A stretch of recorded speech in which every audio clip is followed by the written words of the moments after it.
All right, I hit the button. Oh, am I streaming to the right profile? I guess we'll find out in a second if I'm streaming to the right profile. There it is. Okay. Stream Okay, keys. yeah, so What are they? in relation to that episode of Black Mirror, it's nice that like yesterday I saw Netflix is going to start introducing AI ads to lower paying tiers. Yeah, makes sense. Just makes sense. Why not?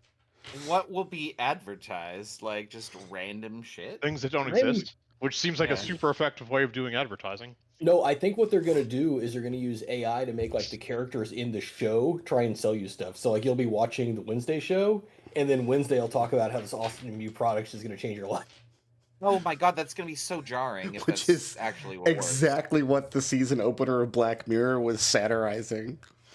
Yeah. I love when like the people writing the satire are given a platform by the people who are being satired. Like that interaction always amuses me. Now, is it really a platform to like get their idea out there, or are they just the sounding board for like, hey, this could work, let's put money into that? I think they're just run by people that are like, I know this is something we're not supposed to do, but it sounds like such a great idea. Like, is Listen, Black Mirror the entertainment, or is it actual marketing? Like, The Torment Nexus. The Torment Nexus is going to change all of our lives. I can't wait for the Torment Nexus. I'm so excited.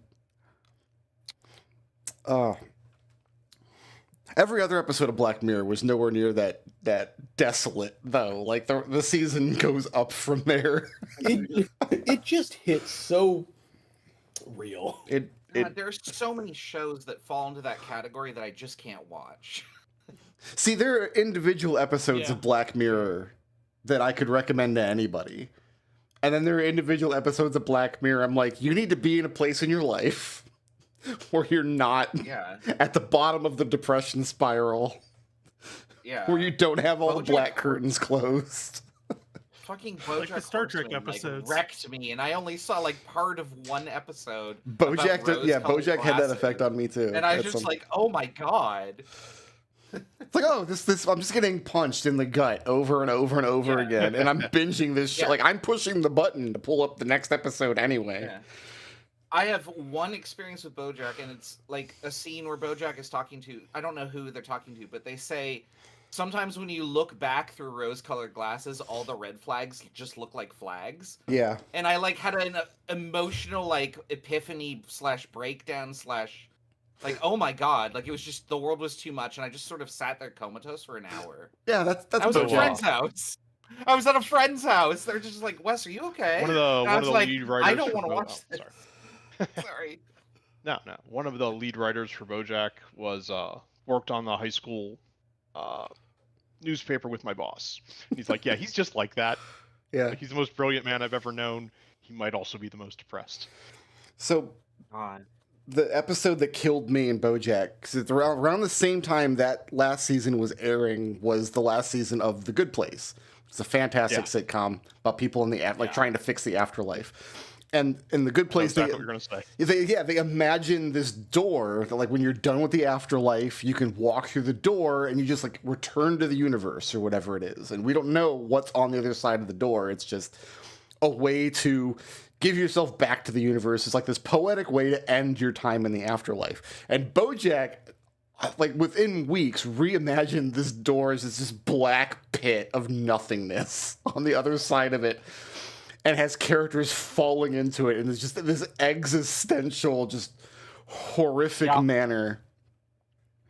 When I was a teenager / young adult, I remember very specifically I read, like, I wouldn't call it fanfic because it was just like somebody's story, but it basically described at the end of like everyone's life, there's a bar, and you go to the bar, and at the back of the bar is a door, and if you walk out that door, like, that's it. You're just gone. And you can never return from it. Nobody knows what's on the other side. And the whole story was just about people who were in this bar, and some were ready to go and others weren't, and like all of their conversations with and amongst each other. And I've never found this story ever again, but like it was very, very formative, and like I have enough existential crises that I don't need the world constantly reminding me that I'm gonna die. Like, please don't. I look forward to your comments below. See, BoJack went the extra mile because it had a character explicitly say in dialogue, because Bojack's joking about it. He's like, well, see you on the other side. And the guy goes, oh, Bojack, no. There's no other side. No, you won't. This is it. And then he just gets eaten by this door, and it's like, holy... And then I watched that episode 400 times. I had to. It would just destroy my life. Oh my god.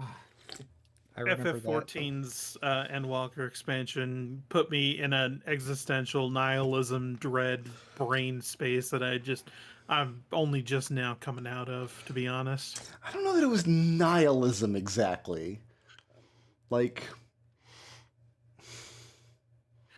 not really nihilism, like more like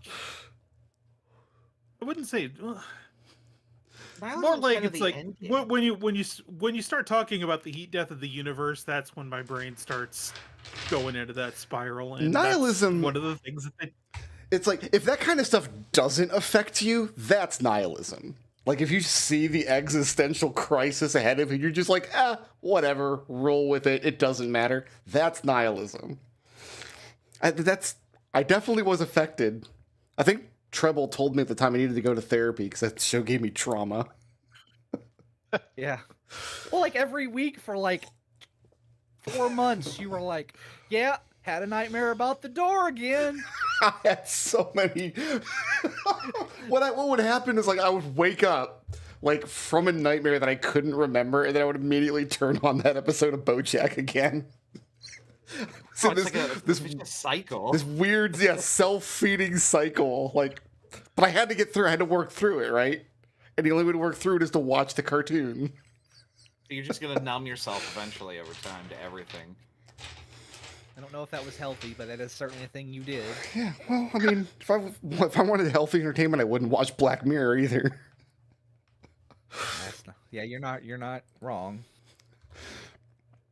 I must have channeled some of that existential dread into D&D at the time, but now I can't even remember what campaign we were running at the moment. Are you sure Ravenloft? Ravenloft? I think Ravenloft was later. That's just dread by design.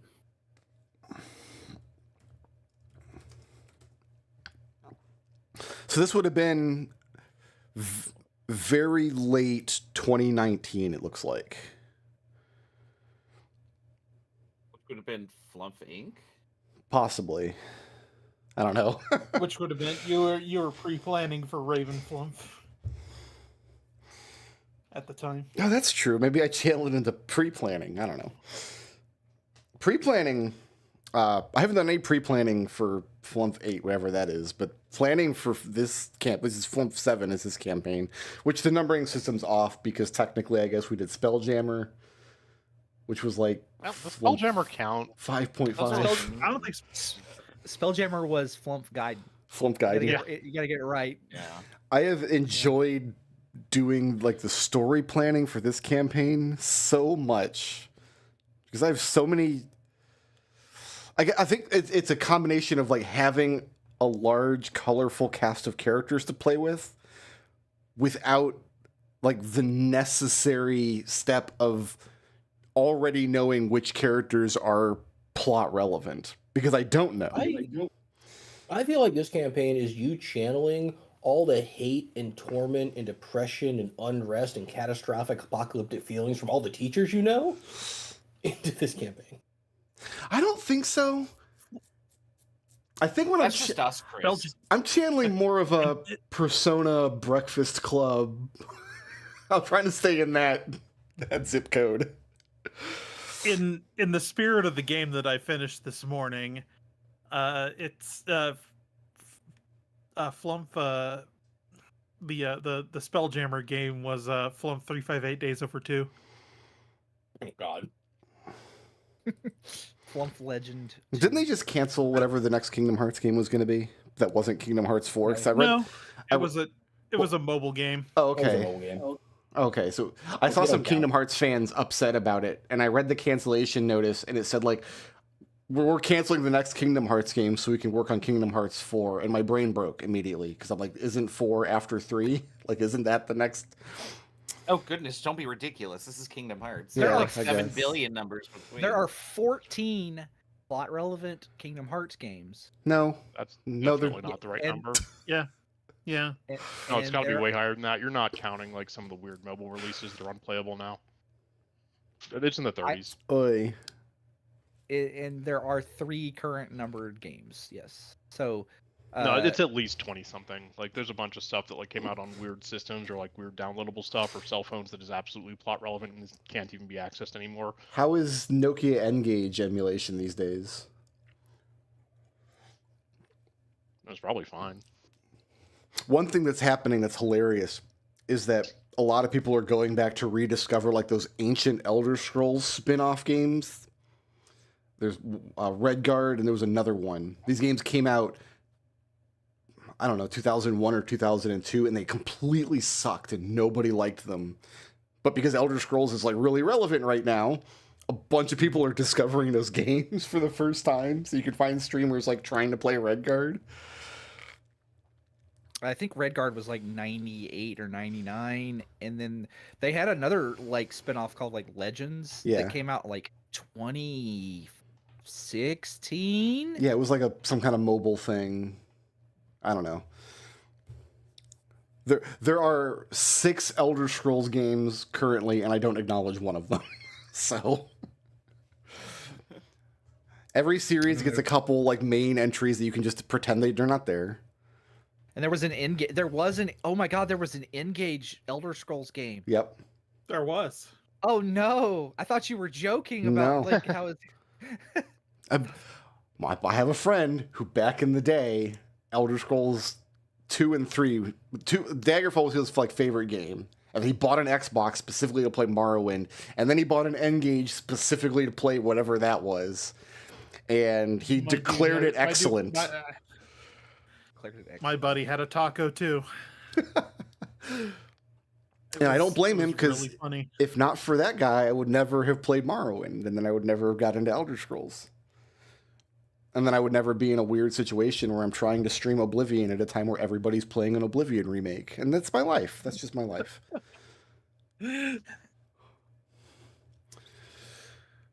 Which of you has a 100-word summary of all the trouble you got into last week? well, sports ball. Yeah, sports ball. Sports ball. Yeah, we found the sports ball dungeon. Oh yeah. Yeah. You know, every game needs a fire dungeon and an ice dungeon. Apparently, now we have a sports ball dungeon. Every level-based Final Fantasy X game needed a sports ball dungeon. It did. Grass world, desert world, ice world, fire world, but then you get a free space to do with whatever you want. Lego blocks, cupcakes, Cloudland, like everybody gets one. Yeah. Unless you're Psychonauts. Then you get 12. Or your Every Brickroad, space is a free space. or your Brickroad, and then you get into the Artificer Sex dungeon. That's just Yeah, that's one of the base ones in Brick. Tuesday. Brick. That replaces like Sand World. No, we always that replaces Ice World. And if you're Mega Man, you get a couple more levels, so you have to do a water level and an electric level. Mega Man literally had a sports ball level, didn't it? it did have a sports ball. 100% had a sports ball level. Yeah, it did. Yeah. I only have one? It was I'm running out of ideas, man.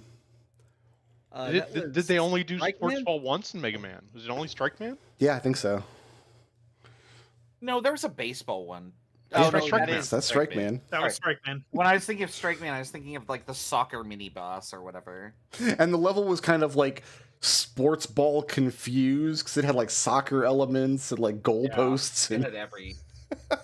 That might be what you're thinking of then, Raz. Yeah, no, I definitely was. Had footballs. because I remember ripping those graphics out of the Wii version of the game using a capture card to generate a background for Let's Racing Time. Back in the day. Oh, life was fun. Yes, you came into the sports ball dungeon. You had some fun in the pinball room, and you had some fun in the Gearworks room, and you solved a minor puzzle. You solved a minor puzzle in this room that was so small that Destil actually complained about how small the puzzle was. That's true. I stand by it. Not every puzzle has to be a super mega uber confusing puzzle. And then you guys came down into the second floor of this dungeon, which has lattice work floors, these rugs laid out.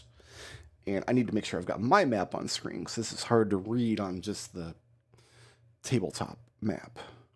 There was a desk right here, as I recall. Yeah. I hate the idea of just the floor being so many pipes. Just give me 1 second to get myself oriented. So, the floor and the walls have the same kind of like lattice work grid underneath, and everything is constantly in this rhythmic motion, like the slats covering the walls and the fixtures on the floor slide in and out of each other in this very rhythmic way that you can see like the ripples permeating out from where you're standing out along the walls and the floors periodically in a very regular way, in a manner in which my notes describe as either unsettling or oddly satisfying, depending on your mindset.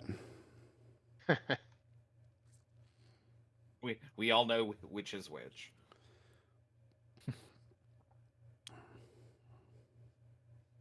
Yeah, Hugo, I believe he was the first one down, so he would probably be drawn to the table. Okay. So yeah, you have a table with some variety of tools and equipment and like spare parts on one side. Then over here you've got the illuminated table with what looks like a schematic on it. Hugo looks over at the schematic, tries to make heads or tails of it. Does Hugo have anything on his character sheet anywhere that even suggests he could read a schematic like this? Absolutely not, and that's why his next point is to look up, see Genevieve over there, and he waves her over. We got Kenny too, and she does. Genevieve is like playing Rem, and she's like tracing a pipe along the walls, trying to figure out where it goes. Which How pipe? is Kenny Hugo. Any pipe. That one. Yeah, Kenny is with you as well. Oh, by the way, that does remind me. I put the stat blocks in your Flumph chat for Tempest and Ellen. Oh, can someone get in Yeah. those? Yeah, they would Yeah, submit it. probably gonna. What is Kenny's reaction to all these pipes, given her family history? Mixed. Because the machinery is definitely very impressive, but it's also very clearly magical. This is not simply a Steamworks. And every time I post a character stat block to the Flumph chat, not a butt face makes a comment, and I'm like, why are you even still in this chat? You should not even be here. He should play Flumph someday. And then I got Solitaire also commenting. Like, I got the goddamn peanut gallery in my Flumph chat. Womp womp. Right. Genevieve. Yeah, what is this document? Give me an intelligence. What kind of tool proficiencies do you have? So many. Hold on. You have like Tinker's tools? Something like that? Thieves' tools, Tinker's tools, Smith's tools, Leatherworker's tools, and Alchemist's tools. Give me either a Tinker's tools intelligence or Alchemist tools intelligence check. Oh, not advantage. Let's. What is going on with my dice? Okay. I'm gonna call this Tinkers, and that is 16. Your success on the roll tells you that the schematic you're looking at is beyond your comprehension. You can see where several different schools of tinkering and engineering have come together to form this particular schematic. And you're wondering if there's any one person who knows how it all works or how to properly read what this says. What you're able to glean is that there is a power source that controls the gearworks down here. and that you're now inside of it. Everything around you is part of this power source. And you have a moment where you're thinking, would they actually construct something like this just for the sports ball stadium? So either Mage Tower is a much, much bigger deal for Strixhaven than you knew, or this is not the only thing this power source is supposed to do.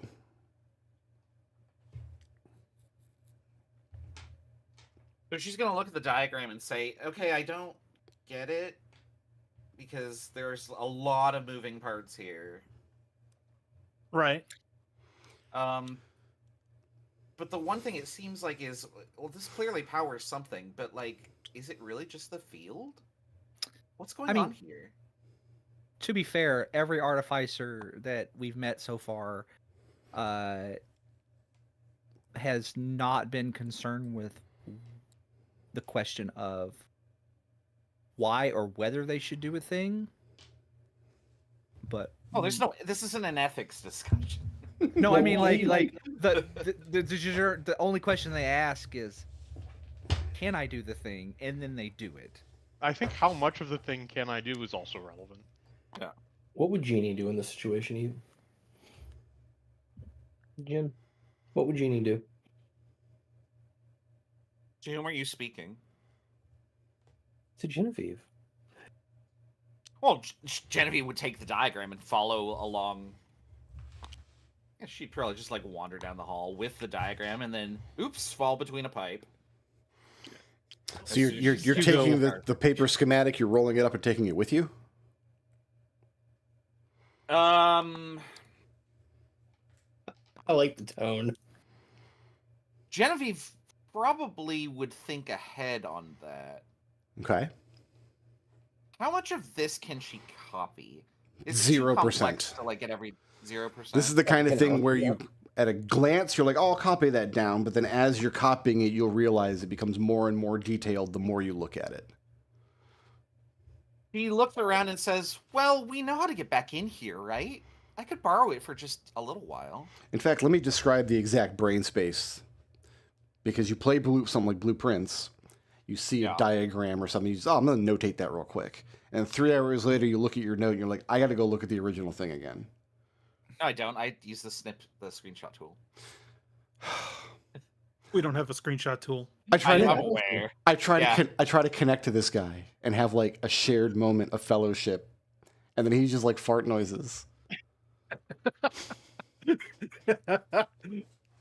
Fart noises. Yeah, Genevieve will take it with her with the idea that she can maybe copy something down later. Okay, you roll it up. That's not yours. What is it doing down here, though? It belongs in the library. This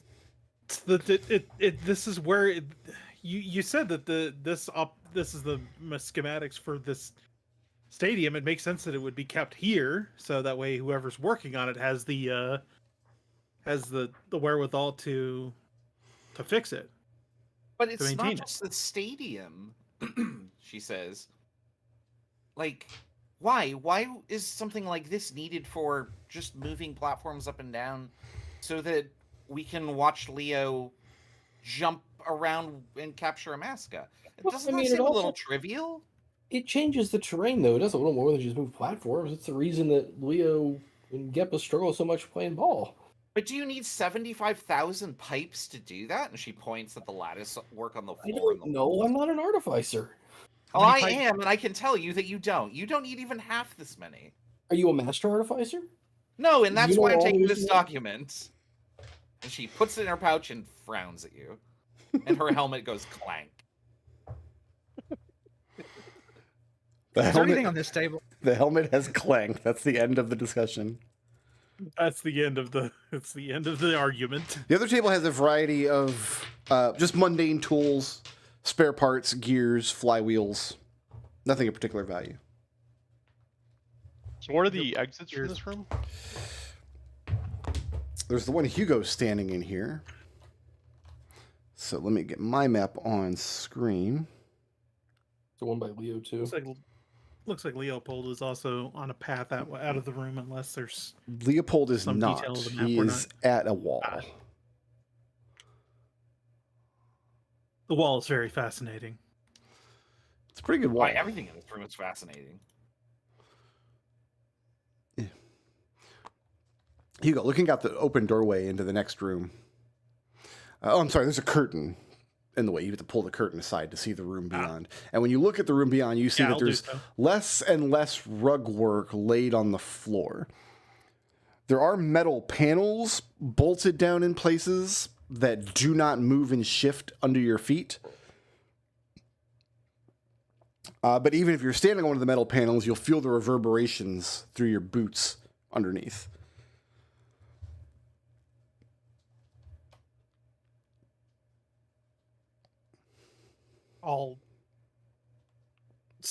I'll wave the others through the curtain and step through. And when you step through, you can also look back at the little alcove behind you.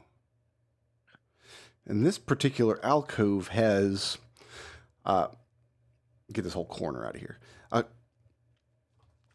These large cubic, like modular devices.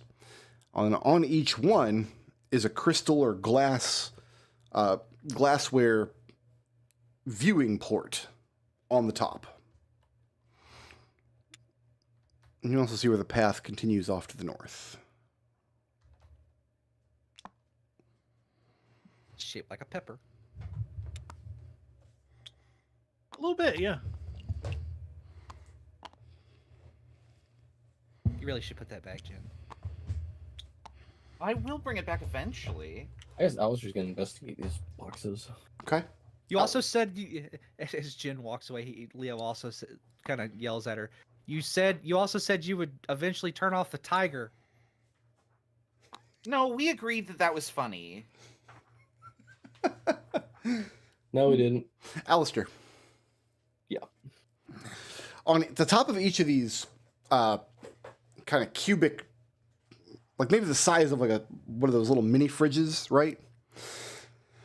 On the top of each of them, you have this crystal or glassware dome where you viewing port you can look in, but there are ice crystals frosted over on the inside.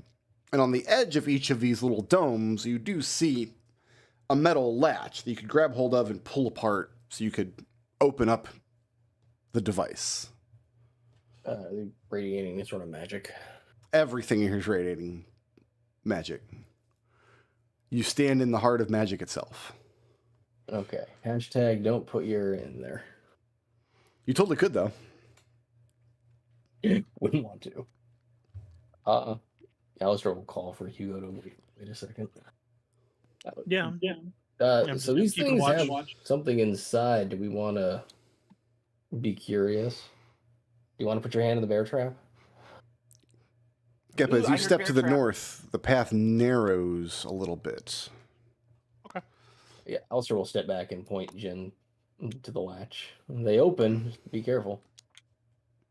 Sure, I'll look around at this. Okay. It's as I've described. It has the hatch on the top that's closed in place with a metal latch. You know, Does it since look you're like gonna be there's a designated button to location. depressurize it or make it safe or something like that? Make it safe?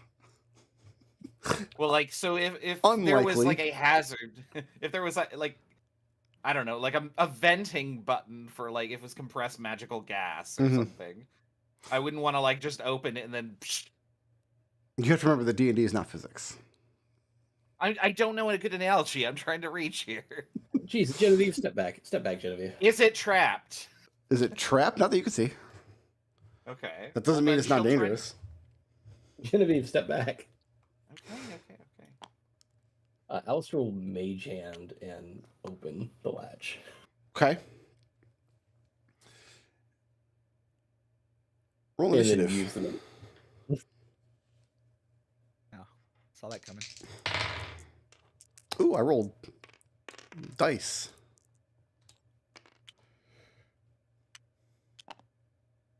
That's I actually don't have really to good. move.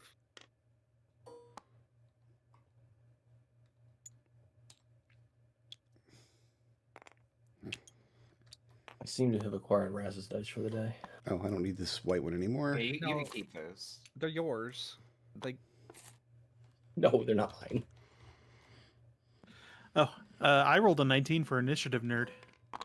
oh yeah. Oh, I should do that too. Everybody except Destil roll that. 10. 10. Roll 4. Treble. Oh, I do need this white one. I can't even read my Better own put on notes. the better put on the Coke bottle frames because you're initiative nerd today. Note that there is a white token on initiative count 0. I'm sure it's not important.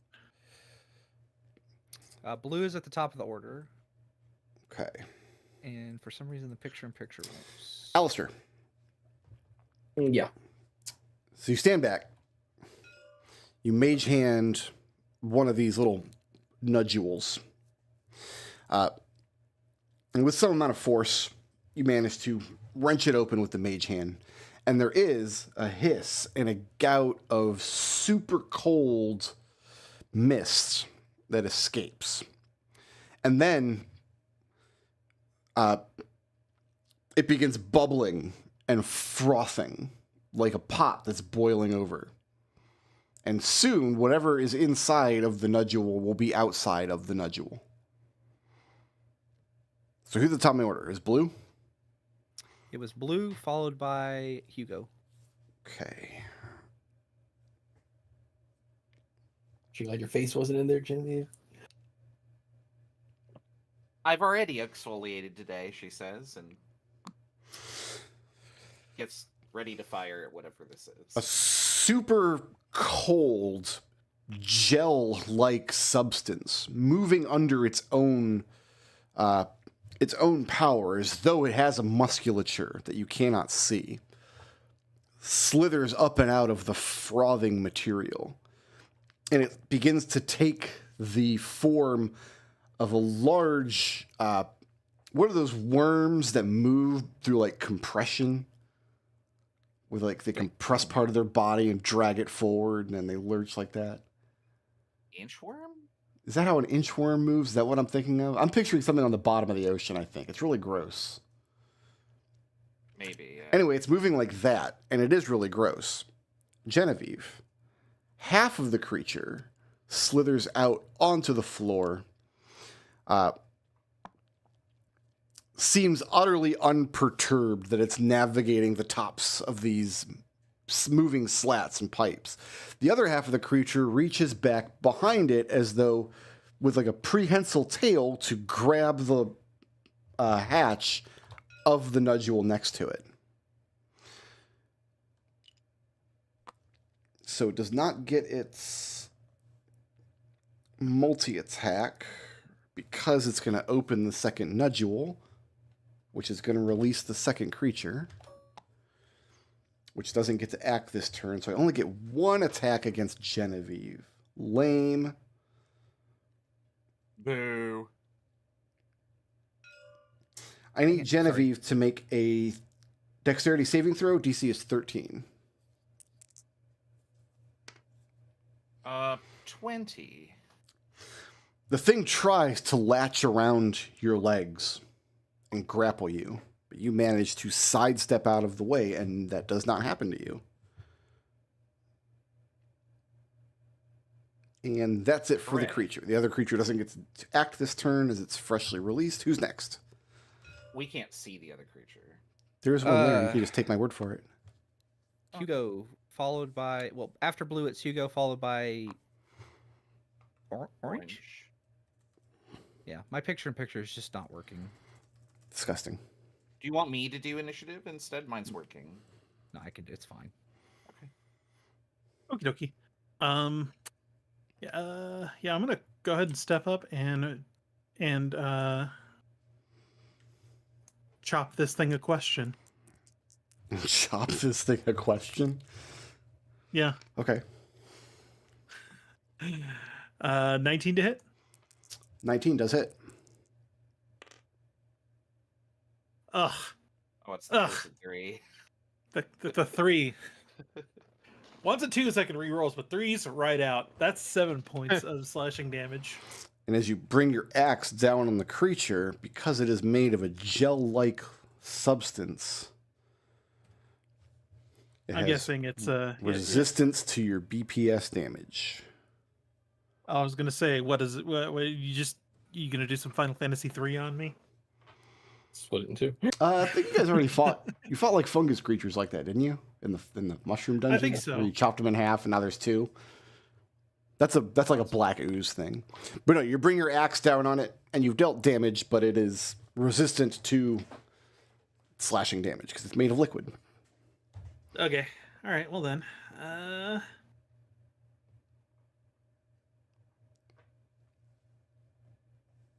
Yeah, it's gonna end my turn. Okay, who's next? After Hugo, it is Orange followed by Jen. Okay, let me check my map here. Geppa. From somewhere behind you up to the north, you hear the sound of machinery engaging, like an industrial fan being switched on. Who's next? After Orange, it's Genevieve with me. Okay, so Genevieve's going to target the one that's coming out of the cage. Okay. This is a ranged attack. Ooh, crit. Oof. Nice. So I have a question here, and this is a strange interaction between a critical and my ability. Where's my ability? I love strange interactions. That's where I live. Yeah, so when I attack, I do D6 lightning, D6 plus intelligence mod lightning damage. But then it says once on your turn when hitting a creature, you may do an additional D6 lightning damage. Do I get to double that as well? What does it say may? Why wouldn't you just always apply the D6? In case it heals like it did last time. So it's an optional D6? Yeah, it's very strangely worded. Let me get the exact wording here. Artificer is such a half-baked class. Y'all Right? artificers ruin my life. If you optionally take the damage die, I guess it would get doubled for purposes of a critical hit. It's a damage die. So once on each of your turns, when you hit a creature with it, you can deal an additional. Okay, that makes more sense because eventually you're going to get multi-attack. Oh yeah, that's the logic why. So you can only apply that to one of your attacks this turn. Yes, it does double the damage die. All right. Okay, well then I will roll my electric damage. This is ridiculous. 20 electrical damage. Oof. As she fires her charge beam. The thing is bloodied. I mean, imagine just like this puddle of super cold electric slime. That is not a bonus action I can take. I'm going to use my bonus action to direct Boswick to attack this one. Okay. And he's over here. So the one in the back that you just electrified is bloodied. Yeah, I can't reach that one with Boswick, though. Is this wall preventing me from hitting this? Where's Boswick? He's in this square right here, but I could move him. Oh, yeah, no, there's a wall between him and the creatures. Okay. He'd have to come all the way out past Leo. Oh, so I couldn't be in Leo's square and attack this one? Boswick is a tiny creature, right? Yeah. Providing Leo doesn't mind, I don't have any problem with Boswick like perching on Leo. Well, he's flying like above him and sort of like. Yeah, as long as Leo doesn't mind. He's a tiny creature. Yeah, okay. He can share a square. So I will attack this creature. Do I have disadvantage as a tiny creature? If I'm ranged attacking something 5 feet away? Does it? I usually don't ever apply that on a ranged attack at point blank range. I try to simplify ranged attacks as much as possible. Hold on. This one I didn't mean to roll 2 of these. Okay. I played 5th edition by all of those ranged attack rules that you're supposed to remember, and I just don't think they add anything to the combat. I have a 13 to hit? 13 will not hit. Okay. So Boswick fires and misses this one. Worthless. Who's next? Okay, that's me. After Genevieve, it is Léopold, followed by Geppa. All right. No,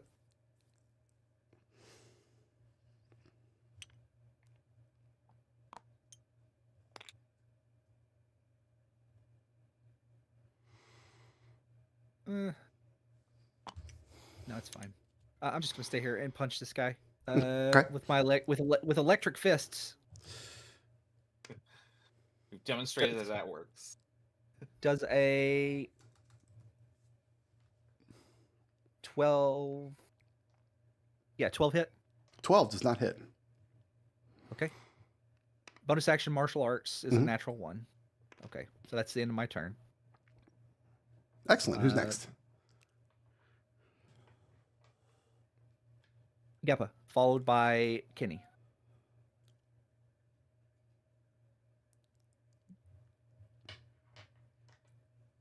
All right, so bonus action, I can cast Shillelagh.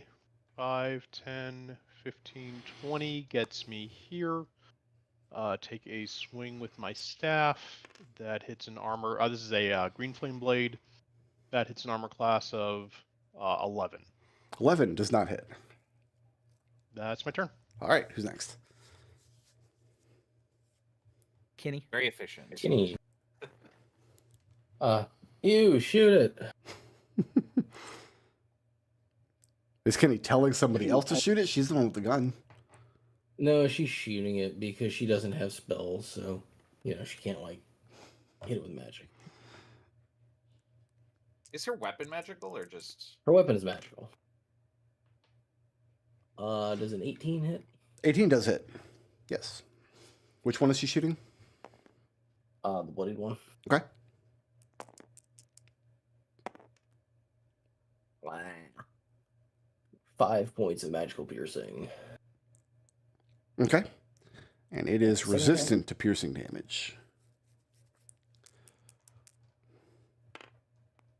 Well, 19. Cool. Also a hit.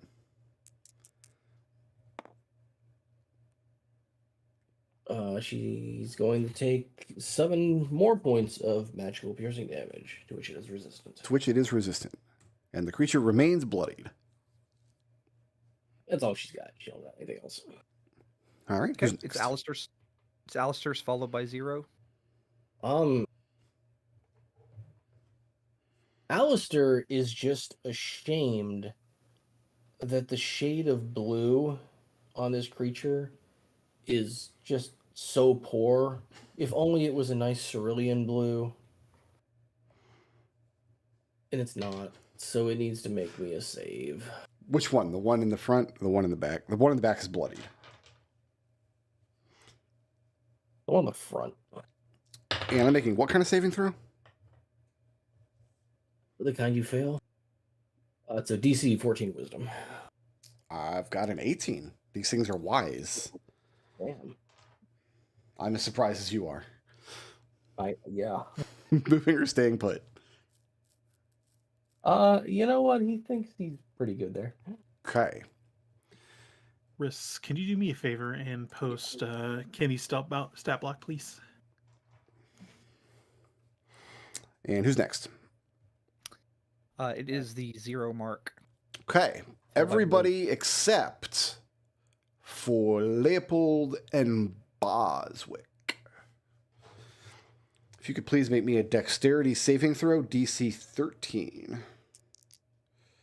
I do not own enough dice. Well, I own enough dice. I don't have enough dice on my table for this damage. Man, it's nice having a dexterity skill. Alister passes. Yeah, Genevieve passed. DC 12, you said? 13. 13. Missed it by 2. Missed it by 2. 28 points of cold damage to all the people I mentioned, which you can cut in half if you pass the save. As a reaction, I'm going to absorb elements and reduce that. Fair enough. Why about today? I think I might. As this blast of super cold... I do. I'm going to absorb elements as well. I know if I say super cold steam, Raz is going to make a groaning noise and die. So I'm not going to call it steam. It's liquid nitrogen, dude. Vapor. Vapor. There it is. Super cold vapor is the word. I'm like, formally pressurized vapor, as it foams up and out. Something causes this foam to splurt out over the whole group of you. Did anybody make that roll for Kenny? Yeah, Kenny failed. Kenny failed. That was at 28 or 24? 28. It's 28, which you can cut in half if you pass that saving throw. Cool. Kenny's unconscious. As this Hugo's not bloodied. quite full-powered cone of cold comes rolling out over you. Oh, what's the secondary effect of this? There's no secondary effect. It was just cold damage. Oh, no, of absorb elements. Oh, when you hit with a melee attack. Okay, I don't have to worry about it. So Kenny is unconscious. Yeah. Is anybody else unconscious? Did I get any of the rest of you? No. Damn near got me. All right, that's the environmental hazard. Who's next? You killed my tabletop simulator. Does that count? After Yeah, the environmental hazard, it's blue, followed by Hugo. Okay.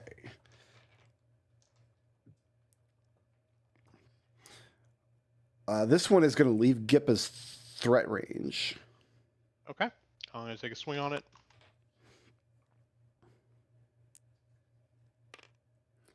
That hits an armor class of 13. 13 does not hit. Okay. And it's going to slurp around the corner here to give this one space to get in. And now, I don't have a third vat to open, so both of them... Oh, these things don't have multi-attack. Oh, I messed up. Brickroad. It's Shame fine. on you. It's fine. It's all right. If we lose the encounter, it doesn't count. Oh, it Shame counts. on you. Listen, most DMs would never admit a mistake that happens on the other side of the screen that don't have to. That's true. I do have a critical hit against Genevieve. She has a lot of hit points. So Oh, she I might- don't roll the hit against you. I'm sorry, it's a dexterity saving throw. They don't get it to hit roll. Oh my god, what am I Oh, is doing? it even better. What? All right, I might be able to make that. Oh, I failed. You That's failed. 10. Yeah. You are grappled by this one on the south. And Léopold, I need you to make a dexterity saving throw. All right. What's my This is DC? what you get for using the Tome of Beasts, Brickroad. This is not Oh, Tome well. of Beasts. This is Monster Manual stuff. So that is a 26. 26. So you are not grappled. I hope so, Genevieve, which while you're 26? grappled, you are restrained. Okay, I see where I got mixed up because they can grapple up to 2 creatures at once is the change I made, but they only get to try once per turn. Okay. Restrained is speed 0, right? Restrained Speed 0. means speed is 0, disadvantage on attack rolls, advantage on attack rolls against you, disadvantage on dexterity saving throws. Okay. So you're grappled. While you're grappled, you're restrained, and while you're grappled, at the start of your turn, you will take more cold damage.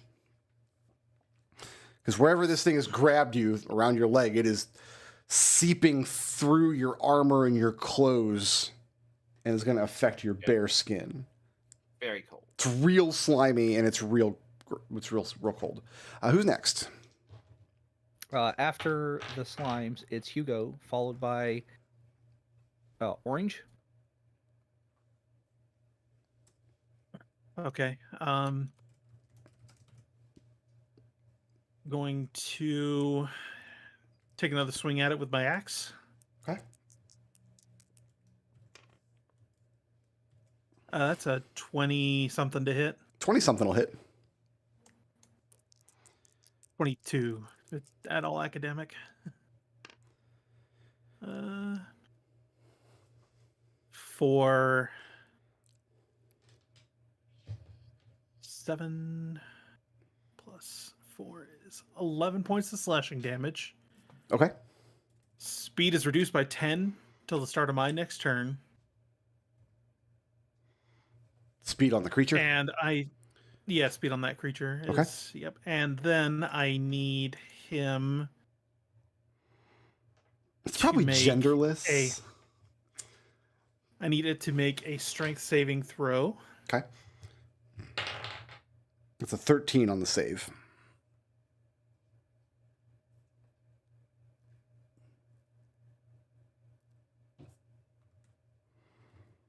Good lord. Oh, damn it. Does it pass the save? Yeah, pass. Or no, it failed the save. Okay, well, what happens? Yeah. Flaming chains wrap around it, and it's going to take 2d6 fire damage, and it's restrained. Restrained. Okay. Yep. So when does it take that damage? Right now. Right and now. At the start of each of its turns. Ooh. 4 points fire damage. Well, now, is it vulnerable and or combustible? it does not like the fire damage at all. And it is, in fact, vulnerable. Bonus action, Hugo recovers 1 hit point. Okay. You get your level also. I get more than that, but second wind. Why you got to do me like this? Who's next? After Hugo, it's orange. Oh, okay. Léopold. Followed by Genevieve. Yep. This industrial fan sound that worked up behind you just before Geppa fled out of the way. A mechanical creature with spindly limbs, spider-like, crawling along the floor, grabbing hold of the pipes and pulling itself along. And on the front of it has this incredibly fast-moving centrifuge type rotational face on which are some number of limbs that are moving much too fast for you to keep track of. And do I have enough movement to make it? I do, actually. This thing's pretty quick, and it's got a climb speed. It's going to climb into this square. It's going to climb into this square, actually. And it's going to lean forward and smack you with all 5 of its spindly faces. Make sure I'm doing this right. Yeah. Problem is I only have 4 d20s in my kit here. That's a 1 that's going to miss. Okay. That 6 is going to miss. That 7 is going to miss. That 20 will probably hit. Yes. And the 12? No. Not playing near him. For 8 points of bludgeoning damage. Okay. How nice is it to have an AC now? Yeah. The thing perches on the ground, grabs hold of the floor, and it leans forward and it smacks you with this spinning rotational face. It's like, have you ever had your hand caught like a plastic ceiling fan? Like you're trying to bring it to a stop, but you put your hand up too high and it smacks your fingers really hard. I've done that when I wasn't trying to stop it. I was just stretching. Yeah, I did that. Broke my ceiling fan. Yeah. Ow! Yeah, this thing sucks. It's also hilarious. And it's venting steam, and it's making clattering noises, and it looks like a big, weird spider thing. Not pleasant. Oh, I forgot to ask. Mm-hmm. Do the NPCs use the new unconscious mechanics, or are they using the old ones? No, we'll say Kenny is dying. Yeah, we'll have the same rules for everybody. Oh, good. Okay, so she should have made a. She should have made a death save. Yeah. See if you can keep her alive. With my luck, that's a 1 on the death save. That's not good. 2 death saves. Yeah, that's 2 death saves. So you better turn around and heal her. That basically, it's your turn, Jen, and you're the only one between here and there that can do it. Yeah, who's next? No, Alister can do it. After her turn. Kenny's next, right? Okay. My speed is 0, so I can't. Yeah.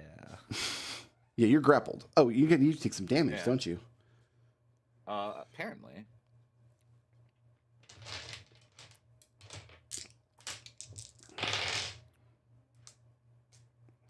Take 11 points of cold damage, please. from the grappled creature. Or the grappling creature, I should say. Oh, that's not how I do that. There we I go. reduced the damage dice on every source of damage in this encounter. Just in case. And it's still killing us. Yeah. Just FYI. If only Kenny had, cure wounds. She's not unconscious, but yeah. All right, Genevieve, fix you it. might just have to buy. You might just have to buy her a success with your def. I have no blips. Yeah.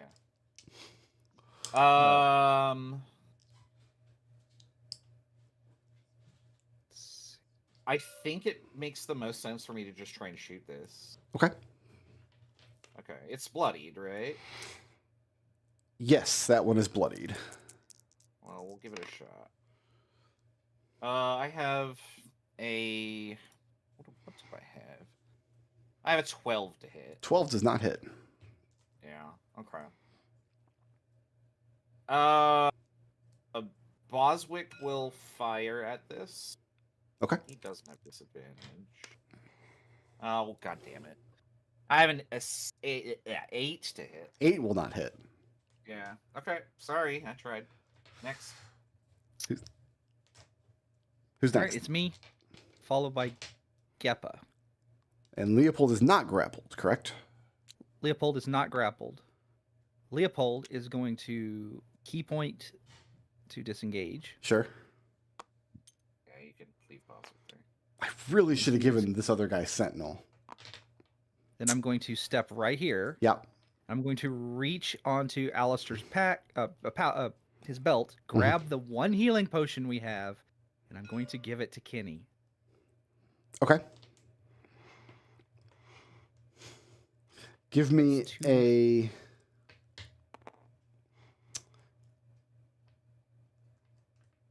What would the associated check be here?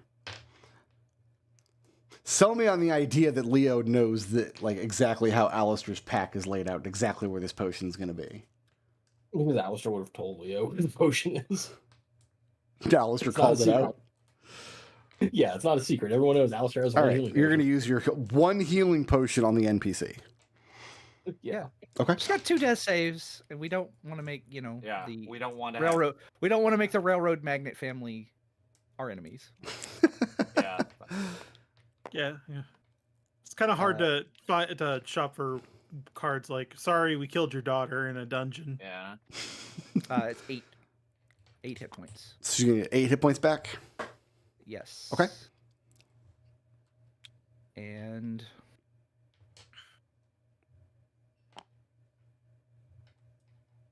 gonna stand right here.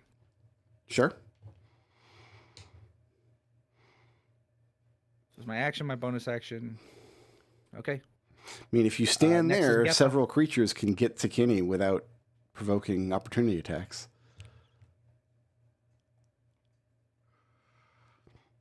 It's Geppa's turn?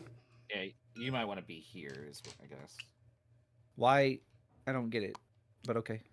Because now nothing else can occupy that square, Oh, okay, gotcha. which is Sorry, adjacent to Kenny. yeah. But this thing can climb up on the walls, so. True. But yeah. Who's next? All right. It is Geppa. Okay, are either of these bloodied yet? Yes, one of them is This one is- bloodied.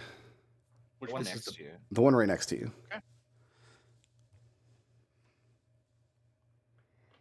So I am going to, as a bonus action, cast a quickened green flame blade and swing at this thing. Okay.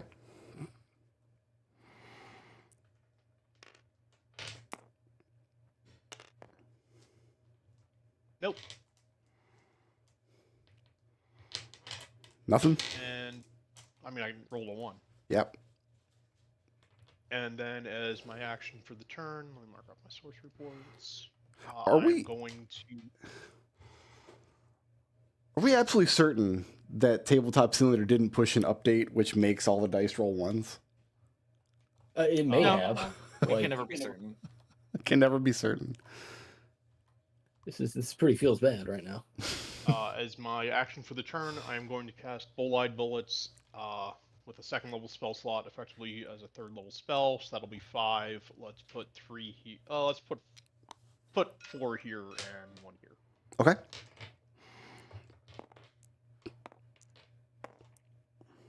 So the bloodied one can be enjoying 12 force damage. Okay. And the non-bloodied one gets 3. And the bloodied one is very severely bloodied now. That is my turn. All right, who's next? Any.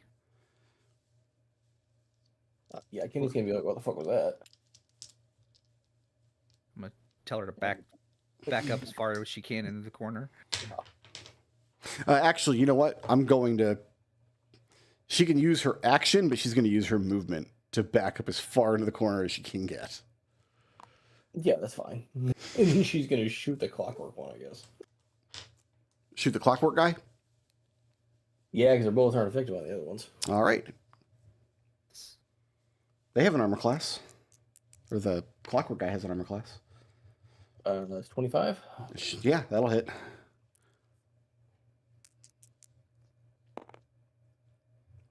Hey, that's not bad. It's 12 points of magical piercing. Okay. Yeah, didn't like that. Attack. Wait, hold on. Why did I set it up this way? I have to math real quick. Not math, anything but that. Excuse me. One of the limbs on its front face comes flying off, clatters against the wall, and now there's a very tiny, still moving limb in this square in front of it. Is it still spinning? It's like flopping around like a dead fish, but it is still very, very fast. But it's now moving independently of the main creature. Would Kenny like to use her other attack to shoot it again? Yeah, can she shoot the small thing? Yeah, absolutely.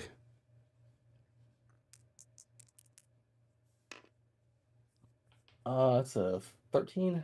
13 will not hit. It's a small, fast-moving, floppy target. All right, she is cursing in the corner. All right, who's next? Alister. Alister, followed by 0 action. Well, Alister's not having a good day, so he's going to cast Bane on the 2 blue things and the big orange thing. You get all 3 of them? Yeah. Actually, you know what? He's going to cast a level 2 Bane and get all 4 of them. Okay. DC 14. Oh, is that how that scales? That's good. Okay. Yeah, it's one target per level higher. Yeah. And that's what kind of save? That's a wisdom save? That's a D14 charisma. Charisma save. Okay.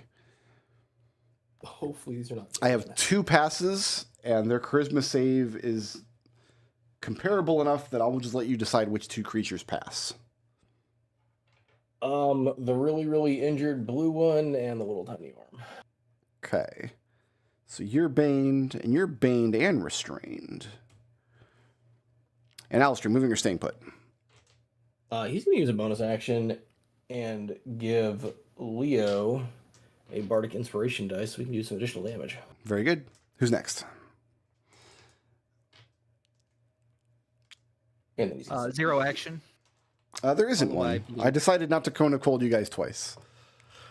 Okay. That's very generous of you. Very sir. gracious of you, sir. It's not even your birthday. Okay.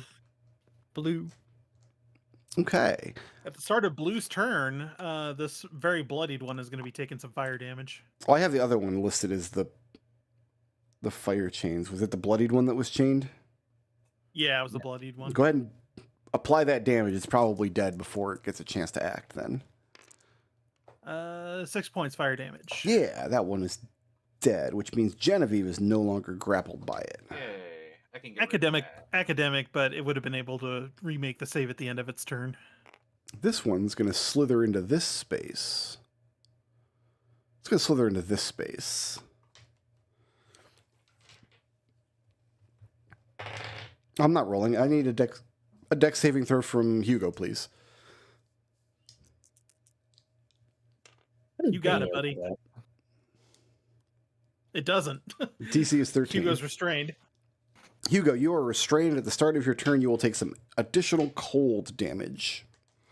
Don't like that. That was blue. Who's next? After Hugo, it is orange. Well, Hugo's taking his turn now.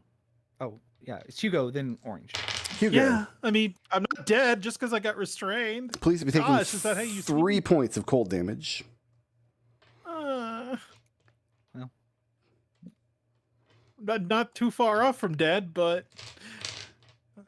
And now you can take your restrained Hugo's turn. dead. Oh no, Hugo's dead. How sad is that? I'm going to try to attempt to break the grapple. Okay. Give me strength athletics. DC is 13.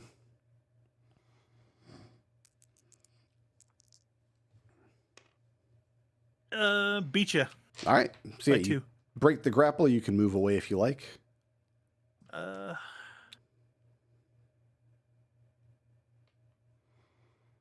No. Okay, staying put Stay there. right here. Who's next? Yeah, that's it. Orange, Orange. followed by Jen.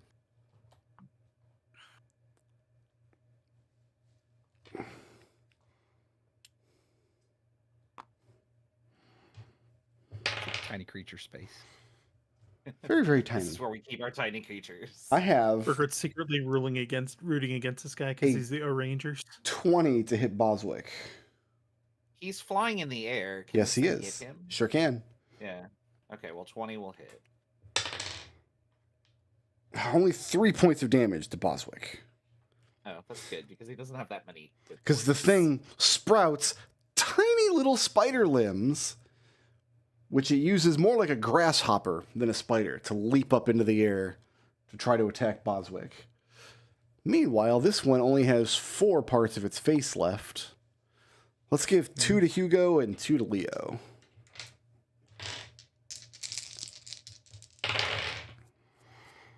How do you roll 4 d20s and not get a single crit? Hugo, I've got a 22 to hit Yes. and an 8 to hit. I'm going to go ahead and silvery barbs that and give myself advantage. Okay. Hugo, that's going to turn that into an 8 to hit. No. Leo, I've got a 14 No, and a 9. no. And that's it for orange. That's all it can do. Who's next? Jen, followed by me. Genevieve's going to attack the... Yeah, I'm You got going a to firebolt by chance? Sorry, what? You got a firebolt by chance? No, I'm really considering taking it, though. How badly wounded is Hugo? Pretty badly wounded. Jen will quickly look back to Alister and nod to Hugo and say, "Can you take care of him?"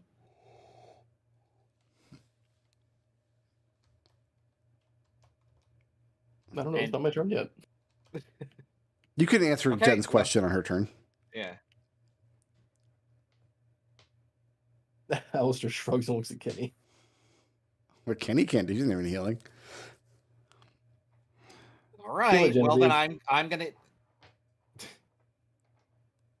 I'm getting mixed messages here. Do you want me to use my action to heal Hugo, No, or just will kill- you do it? Kill the blue thing. Okay, I will attack the blue thing. Why the physic is broken? Oh god, that's an 8. An 8's not going to hit. Boswick's gonna take the disengage action Okay. and flee to the corner. Really should have given that thing Sentinel. Would have made all the sense in the world for that thing to have Sentinel. Yep, that's it. That's all I got. All right, who's next? Me. You have And a you know bardic what? inspiration dice. I do.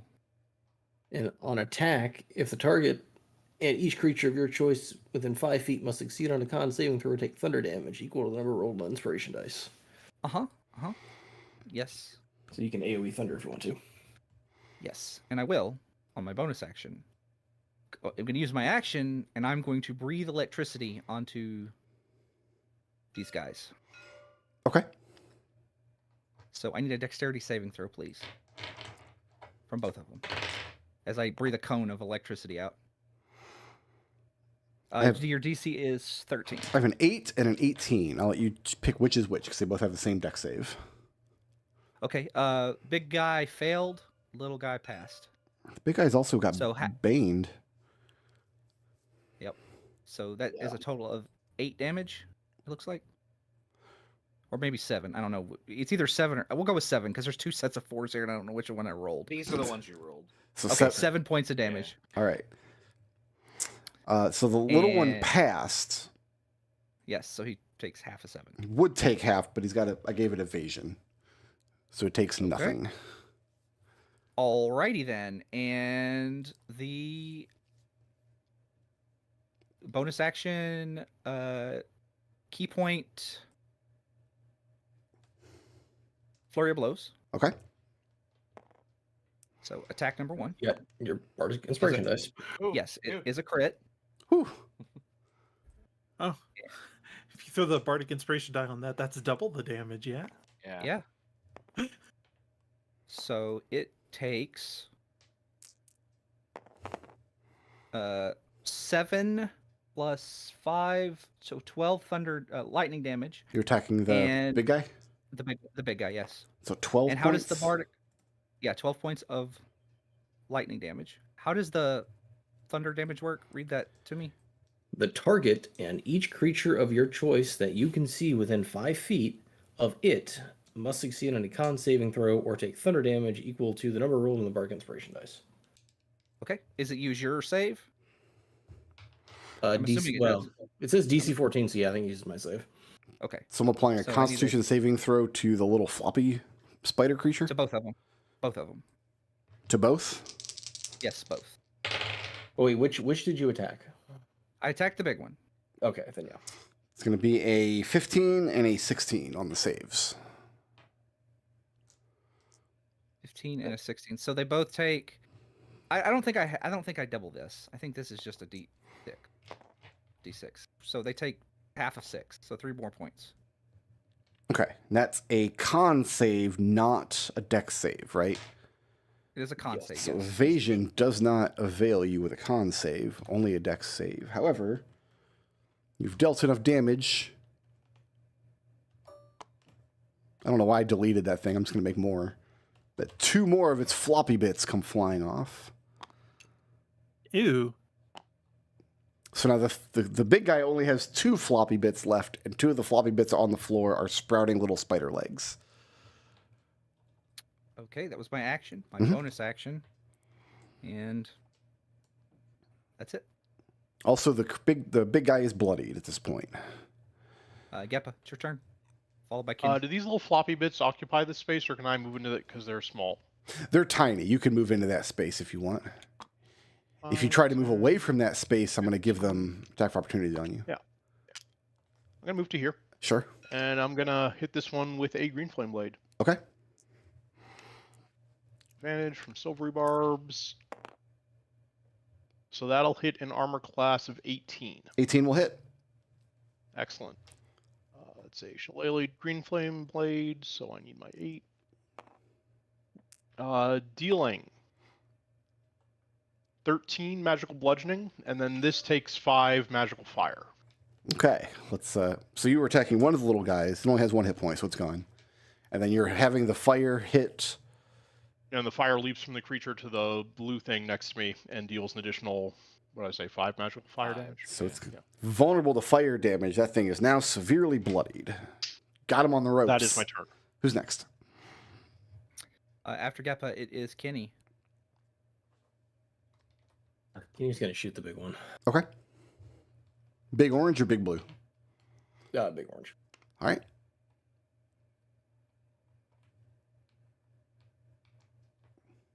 Actually, she's gonna shoot the blue one. Okay. 19. 19 will hit. That blue one is Bane, but it's been making some like monster saving throws. Even with the D4. 10 points of magical piercing. All right. It is resistant to the piercing damage, but you almost got him. Second attack. Yep. It's a crit. Ooh. Oh, hopefully that'll do it. Hopefully. Not with that roll. That's 9 points of magical piercing. And that's enough. The thing moves no more. The hideous pudding monster discombobulates and seeps down through the floor. Is Kenny moving or staying put? She's perfectly fine in that corner. Okay, who's next? It is Alister, followed by the Zero. I'm just waiting for you to call Coldus again, that's all. Yeah. Alister's going to move. Hugo, how many hit points do you have? I have 10. No, okay. I'm going to do a level 2 cure wounds on you. The last hit point's the only one that matters. Yep. Sure, but eating a cone of cold chews through that a lot. Yeah, it does. Wasn't even a you full cone of cold. It was a reduced damage cone of cold. You get 16 hit points back. Thank you. Who's next? And then is a bonus action. Leo, take another bardic inspiration dice and kill this thing and everything around it. The frostbite on Hugo's face is no longer so frostbitten. Actually, you know what? Hugo, you take the bardic inspiration dice. Thank you. Blue, followed by Hugo. Blue's dead. You guys killed all my blue. Okay. Womp Blue, womp. Hugo, followed by Orange. Yeah, Hugo's gonna turn, heft his axe, and crash it into this clockwork thingy. Okay. It's probably not You get resistant to axe the way that the gel monsters were. You get a d60 roll. if you use bardic inspiration die. Yeah, I'm gonna use that because that was an atrocious roll. It's only an 11 to hit. How about a 13? Does a 13 hit? Her 13 does not hit. Still applies the con save, though. Does it? Doesn't say you have to hit. It just says the Yeah. target and each creature of your choice that you can see must succeed a DC 14 con save. So both of these things have to make a con save now? Yep. I've got a 16 and a 13. 13 fails. I'll let So Hugo take decide which one 2 points. fails. It's going to take 2 points of thunder damage. The big one fails. The big one fails. Takes 2 points. Oh, you know what? I'm sorry. That one's baned. Let's...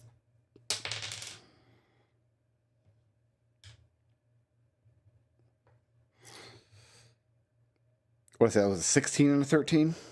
So it turned into a 15 and a 13. Does a 15 still pass? Yeah, 15 passes. All right. Apply the 2 points of damage to the big guy, and then the little guy passed the save, but takes half of 2, and it's not a dex save, so evasion. So you still managed to kill the little thing. Yay! Ridiculous. It's ridiculous how you're bullying my poor monster. And because that wasn't BPS damage, I don't get to pop off another little floppy bit. Man. Oh, darn. The encounter's not going my way. You popped it off on electric damage last time. I'm sad. Kenny shot it That was off the with end her of Hugo's gun. turn.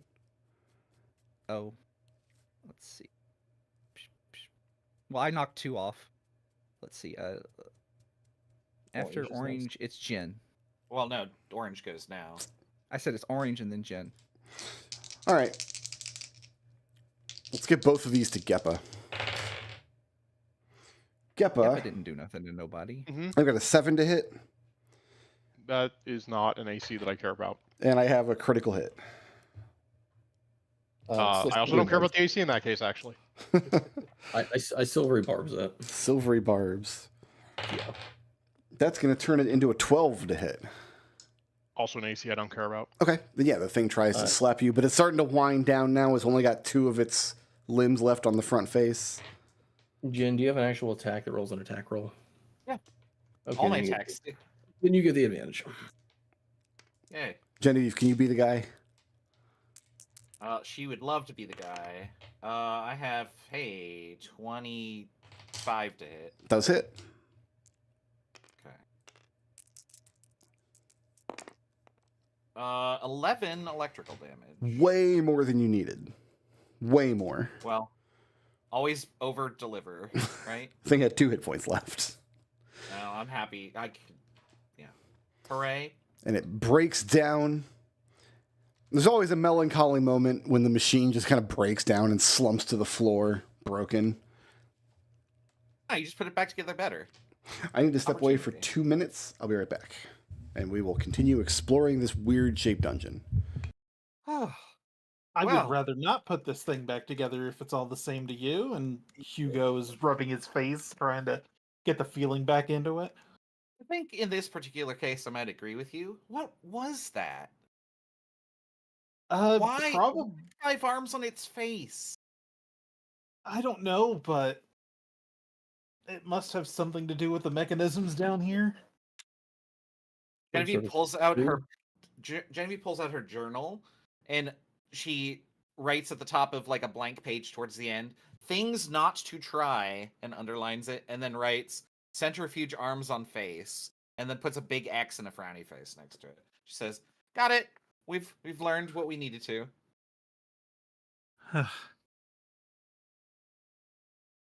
Listen. Thanks for that healing, by the way. Happy to help. I understand that was a significant investiture of energy, so I appreciate it. We might need to take a little break. Probably good for one more screw up. I would prefer to take a break, yes. All right. Are we taking a break? Yeah, short rest sounds good here. Where are we taking a short rest? Short rest is not happening in this room because of all the movement and sound and everything else.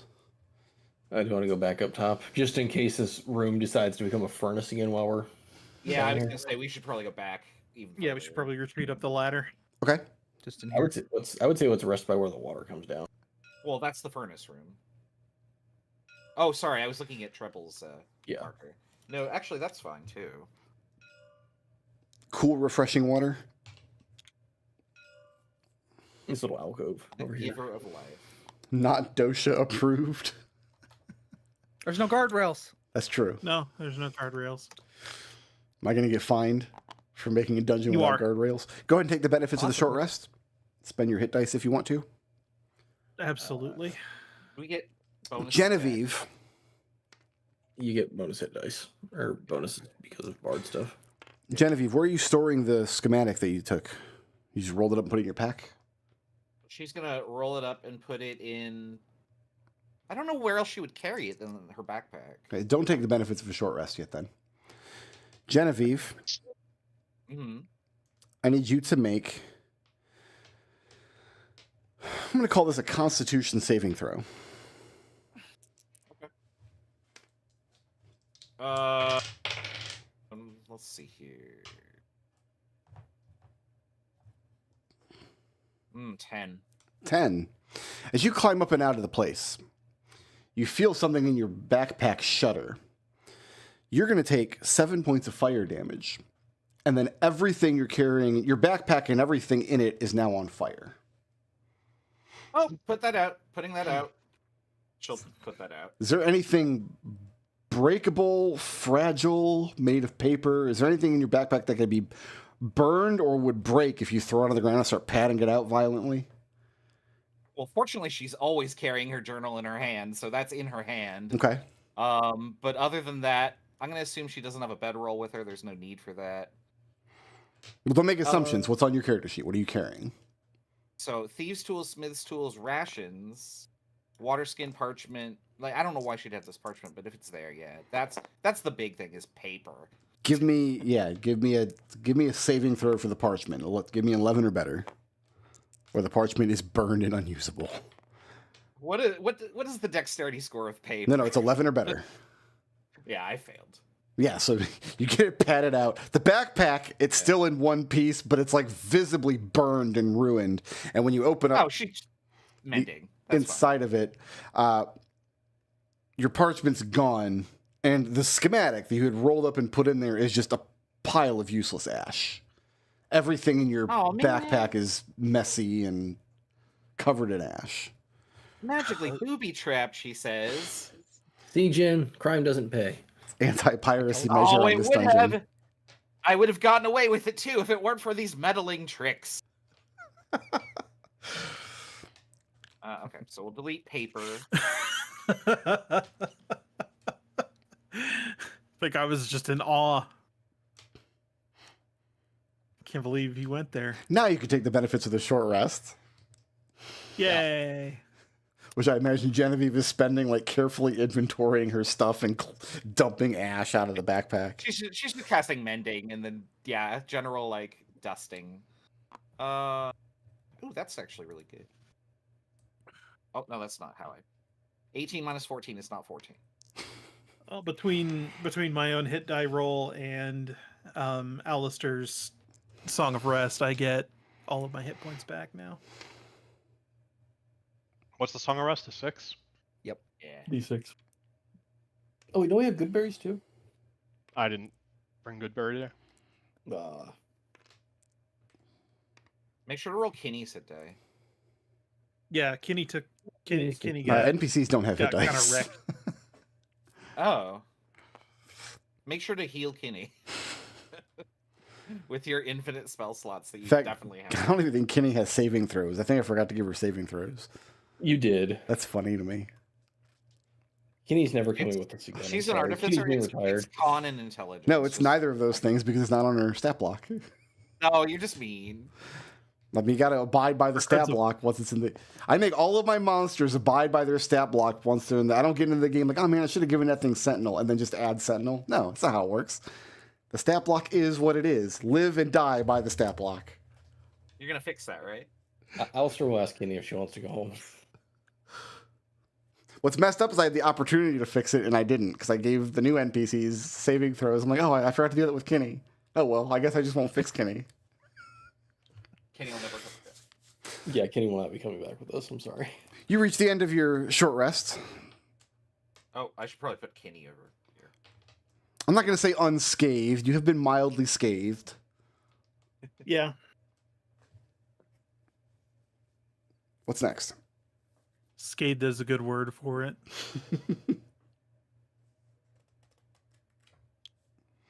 I guess we go down and keep going. Find out what the hell's going on down there. Okay. Because that seemed out of place for just, unless that was like something to operate the machinery down here with its multiple arms. I mean, you've emptied out the coolant vats. That's probably fine. Mm-hmm. Maybe we could not touch anything. Yeah, I think you might be right. What's the natural lighting like down here? There is there's magical luminescence down here. It's a lit area. I imagine there's like track lighting or something. Heading north. Yep, head north this Hugo. way. Sir. Now that you don't have monsters trying to kill you every 2 seconds, on this square here, it's on the map, but I will go ahead and fill it in so it looks a little easier to spot. I'll go with blue for no reason. Down at like ankle level,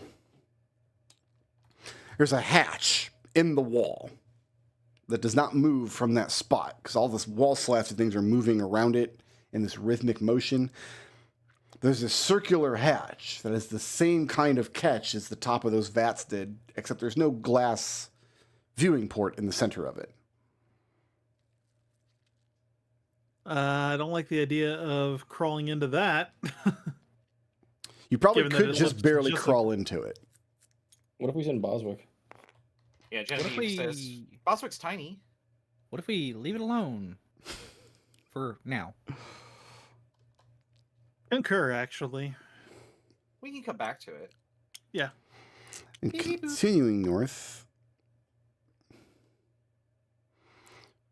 I'll give you this area here, and now I can give the map credit. How fortuitous this person's name is Angela Maps. Like, that just seems very, very fortuitous. Your name happens to be Maps. Geppa's go mode over here. You see two more much larger hatches. There's one on this wall here. And then there's the enormous one, because you can kind of see this trail of metal plates along the floor, making a path forward. And there's an enormous hatch here. Are either of them open from the monster coming through? None of them have opened yet, no. Then off to Geppa's left, on this wall, is... I mean, it looks like the Bat computer. Mm-hmm. What it actually is, imagine a giant, like a giant glass window, like an ant farm kind of situation. So like two panes of glass pressed close together with particulate in the middle of it. Looks like sand. Just kind of jumbled around and mixed together with strange, all different colors of tiny granular crystal material. So you think this is where they operate the arena from here? I mean, everything Seems in here. like... Oh, go ahead. I was gonna say everything in here was nobody. There was dust on everything, so I don't know what those guys were coming down here and doing. Because they didn't operate anything. This table with the tools and the spare parts and things had dust on it. Yes, it was obviously not used recently. Geppa. And the creature that attacked us. What's the deal with this gate? Yeah, stepping up to this giant hatch. It has a giant flywheel on the front of it, and try as you might, you cannot get it to budge in either direction. But it looks like if you could open this circular door and continue on through it. Is there anything that looks like it might be a latch or a lock? No, the one thing that looks like it'll move is this large flywheel on the front of the door. But when you grab hold of it and try to move it, it's just stuck in place. Genevieve looks around at the walls and she says, I don't want to alarm people, but I've studied anatomy. I think the blueprint of this place looks like a human heart. Brickroad, if you uncover this map and it's a human heart, after calling it the heart of magic earlier, right? Oh, I'm going to get up and leave. Okay. It's going to be. Alister's going to touch the computer. It's not a computer. It's not. He's going to touch the screen. It's not a screen. It's a glass pane inside of which is some amount of. But you're touching it. It's an etch-a-sketch. Alister.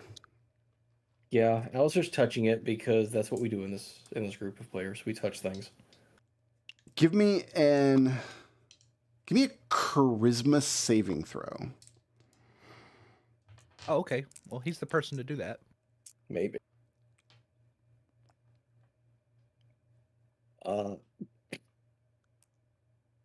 That's a 10. A 10? What's going through Alister's mind right now? Like, what is he thinking about? Actually, you know what? You failed your saving throw.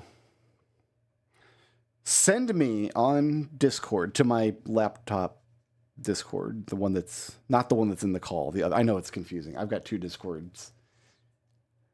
Ruins everybody's life. Send me a DM with a really embarrassing moment in Alister's life, the kind of thing that he doesn't think about, but that causes him to always think about it. You already know what this was. Well, let's just... Go ahead and send it over in a DM.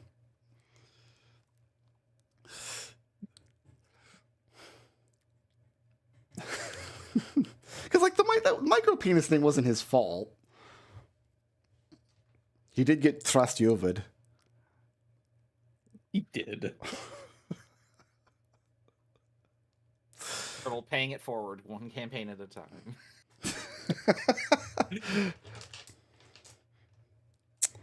So that's what you're going with, huh? It's not just the fact that it happened, it's who it happened with. As Alister reaches up and touches the screen, the sand inside of the device follows his fingertips as though, like if you drag a magnet across like ferrous, like magnetic like iron filings. Yeah, iron filings. Yeah. What was that little toy where like you drew the beard on the guy? Oh, those, yeah. Yeah. Okay. Yeah. Except it's happening with Alister with all different colors and shapes. And the image that appears as he's moving his hand across it is that of him standing with the micro penis. And what was her name? Rubina. Rubina. Rubina witnessing the whole thing. Something about Rubina witnessing that moment has clearly struck a nerve deep inside of Alister. And by the time he realizes that his own thoughts and actions are creating this image on this pane, it's too late. It's now there in full color for everyone to see. Genevieve is there in awe, but not because it has Alister on it. And she immediately ignores the micropenis and goes, "What did you do? I want to try it. You already know my most embarrassing moment." Please don't touch anything. You hear very quiet Léopold say. Now, I realize, like, this is just a funny moment to me. This is what happened, is Alister inadvertently put his genitals up on the pane, and then immediately Genevieve steps forward and says, "Ooh, I want to try it." Yeah, she totally does. Because she wants to find out if that's what this does. She's gonna touch the panel and so you want your genitals to get flashed up on that? She says, "No, you've never seen my genitals. You wouldn't know if they were mine." Careful, it's an undressing AI. So Genevieve touches the panel and she thinks about, and I can't believe I'm saying this, she thinks about Alister's genitals. Give me a charisma saving throw.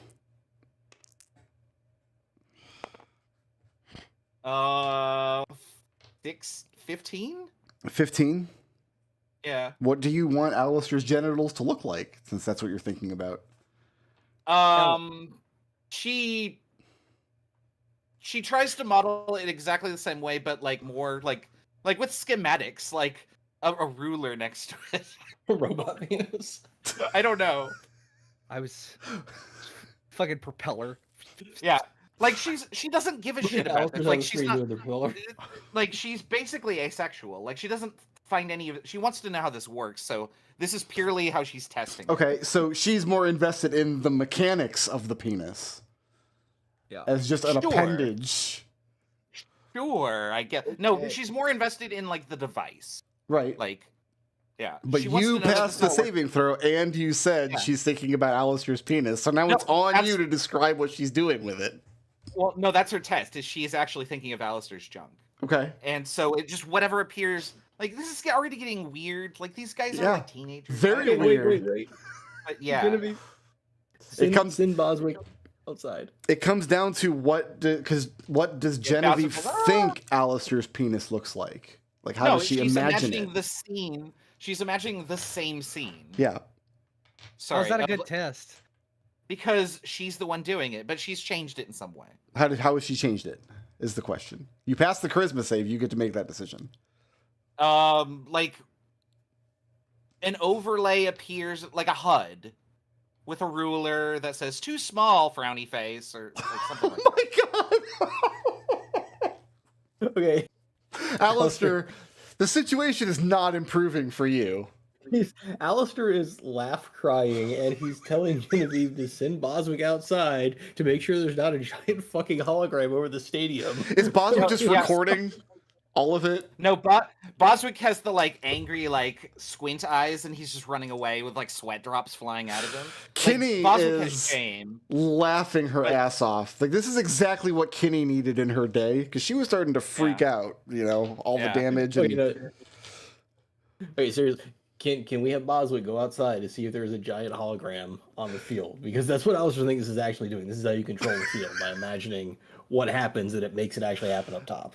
That's not what... And she stops and goes, "That's not a bad idea, actually." And she... Well, I mean, I guess she needs to stay here to, like, produce that image. She's going to change what she's thinking about to, like, just... I don't know, a soccer ball. I mean, physically, can Boswick go that far away from you? I can just direct him to go wherever he wants to. I just can't see him. He'll come back. So Boswick's going to go out and check the field and come back? If it's safe, he'll just fly back up here and check. and then report what he saw. When with his Boswick little- returns, yeah, you took a language slot to understand R2D2 beeps. Yeah. No, there was no change on the field outside. There is not a gigantic image of Alister with his pants down. Oh, thank God. Yeah. That image is going to haunt you nothing. the whole campaign. Yeah, I'm sorry that we devolved into this, but like in the moment, Genevieve would test it by No, I imagining get that. something No, it's great. like that. Yeah. Okay. Emotional damage. Yeah. Because she has no filter, as we've learned. And she's like, this is really cool, and she just like makes random things, like geometric shapes. Okay. What she imagines Eugenia Veritas to look like. How long do you She's just spend sitting doing there- this? You make a... Oh, everybody else can just do whatever they want in the room. She's just gonna be playing with this forever. So let's go back to What's the everybody else. deal with this one? So that's a small hatch down at like your ankle size. It would open up and it would open up this circular recess, but you'd have to squeeze to get through it. Like Hugo would have a real rough time going through it. Geppa is like, there was some talk about sending Boswick through, but then we all got sidetracked with the bat computer. Geppa got The bored. micro penis. I'll go after him. And it opens up into this room. This is a cool room. Very, very well illuminated because there are crackles of lightning through a variety of areas. Now, directly in front of you, you see two large cylindrical vats filled with electric slime. Something is rotating inside of them. And there's very loud generator sounds. And in the south edge of the room, there are these three large... These are Tesla coils, right, Raz? Yes. Yeah, okay. That's what those are. Sorry, I wasn't scrolled down. Very complicated device in three parts. Part one are like the three Tesla coils arcing off the ceiling, blasting lightning bolts down on the floor. The second part are these like 5 receiver panels on the floor, these like cylindrical... Again, I don't want to guess what kind of material they are because Raz go, that's not conductive or something. But metal cylindrical plates in the floor that are directing the flow of these arcing electric blasts. And the third part is this big piece of clockwork machinery that has a small, uncomfortable seat. So you would sit in it, you'd have access to the various cranks and controls, and it looks like it controls this small crane that reaches out over and can reach these 5 cylindrical discs in the floor. Oh, okay. And yeah, climbing into this room, you're like covered in grease and grime as you come through this little crawl space. I got prestidigitation later. Prestidigitation. As long as there wasn't violence behind that hatch, I'm okay. We're playing this game called Darkest House with my Saturday group. And it's based on, you roll up characters in some other game, and then there's a way to like import them into Darkest House. And I made a wizard, I'm playing Peachberry, and I gave her the prestidigitation cantrip. So every time our DM describes the room, and she describes it as being dusty or grimy, I interrupt her and I say, prestidigitation. She's like, fine, it looks pristine now. Please stop doing that. I have done it 3,000 times, and she's so over it.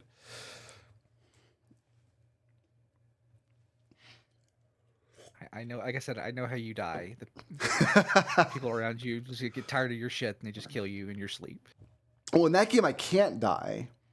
Because to die in that game, you have to generate what's called house dice, which you make on, like, when you make a roll, you might generate a house die. But the only thing I ever do is cast Magic Missile, which doesn't require a roll. Oh, So- God. I have gamed the system. Brickroad is always so happy about how I broke this other game system that's completely against the spirit of the game. Exactly, yeah. No, when I do it, it's fine. When somebody does it to me, it's a crime against humanity. When we do it, it's evil. No, I get that. Mm-hmm. No lies detected. Yeah, but please don't open anything. Okay. So to be clear, it would be very dangerous to go into the southern half of this room, but there is this like crane where you can kind of sit in and operate this like crane type structure without having to go in these blasts of lightning. You said there's gel in these. It looks like generator things. Yeah, if you look at the glass casing of it, it's like a rotating electric slime generating lightning. Okay. And you can actually see the conduit up along like the top of the wall here going around. This is a very cool map. I love this map. Does it there's no way to open this, right? Like these? There almost certainly is from like a maintenance perspective, but it's not obvious to Leo just looking at it. Right. That's all I wanted to know. Mm-hmm. I'll like stick my head through and be like, there's lightning sticks and a grabby thing to move the.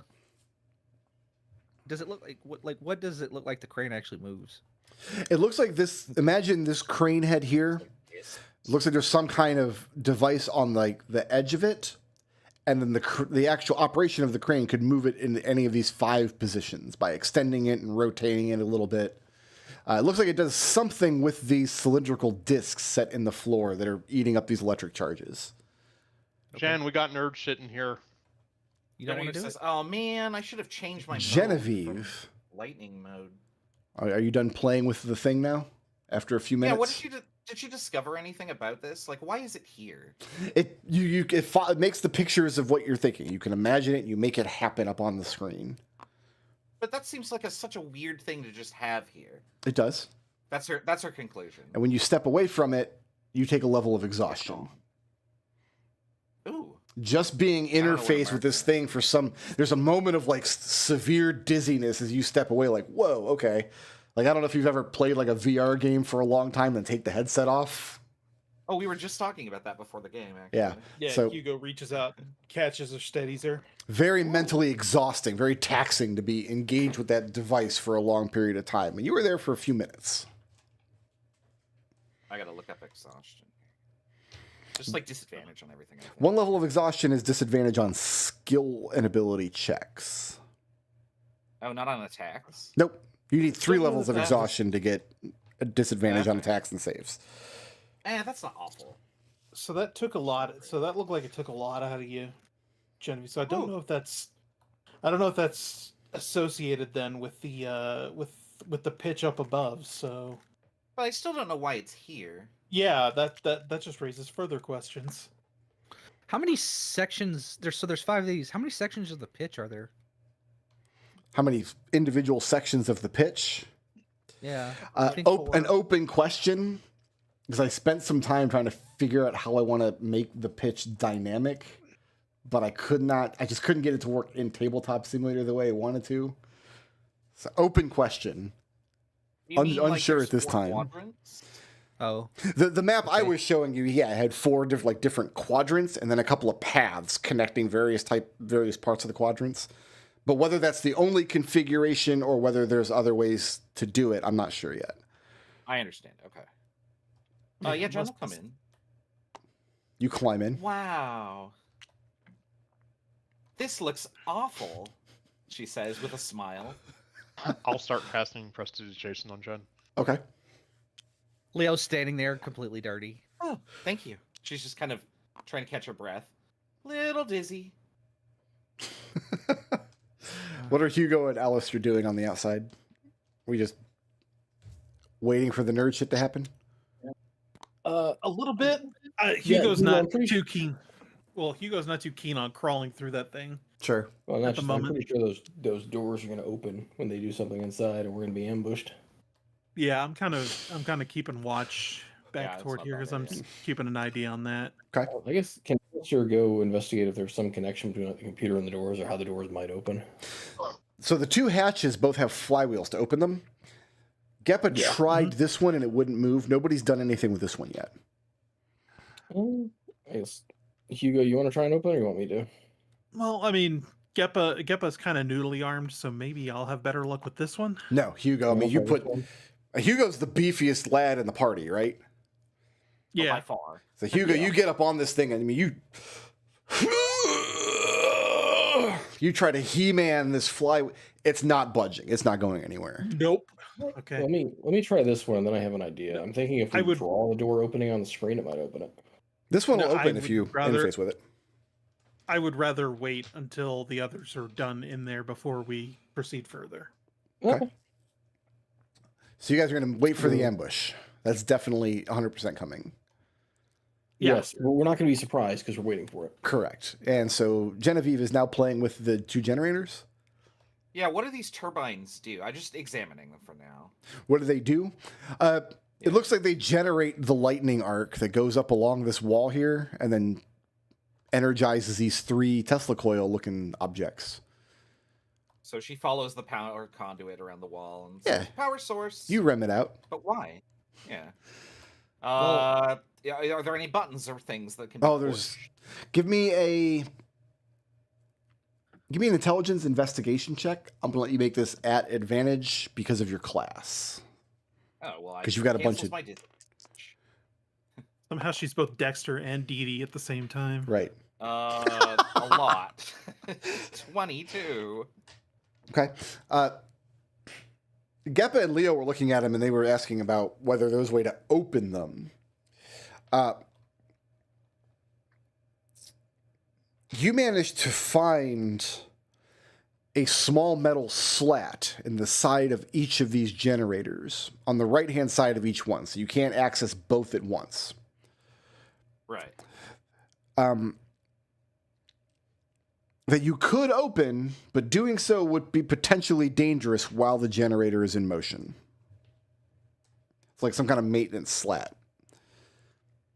In fact, it's not even designed to just to open up. You'd have to actually get out your screwdriver and take the panel off, kind of thing. So I'd be reaching into the turbine itself. Seems like it'd be very dangerous, yes. Yeah. But as far as controls or anything, you don't see anything of that nature.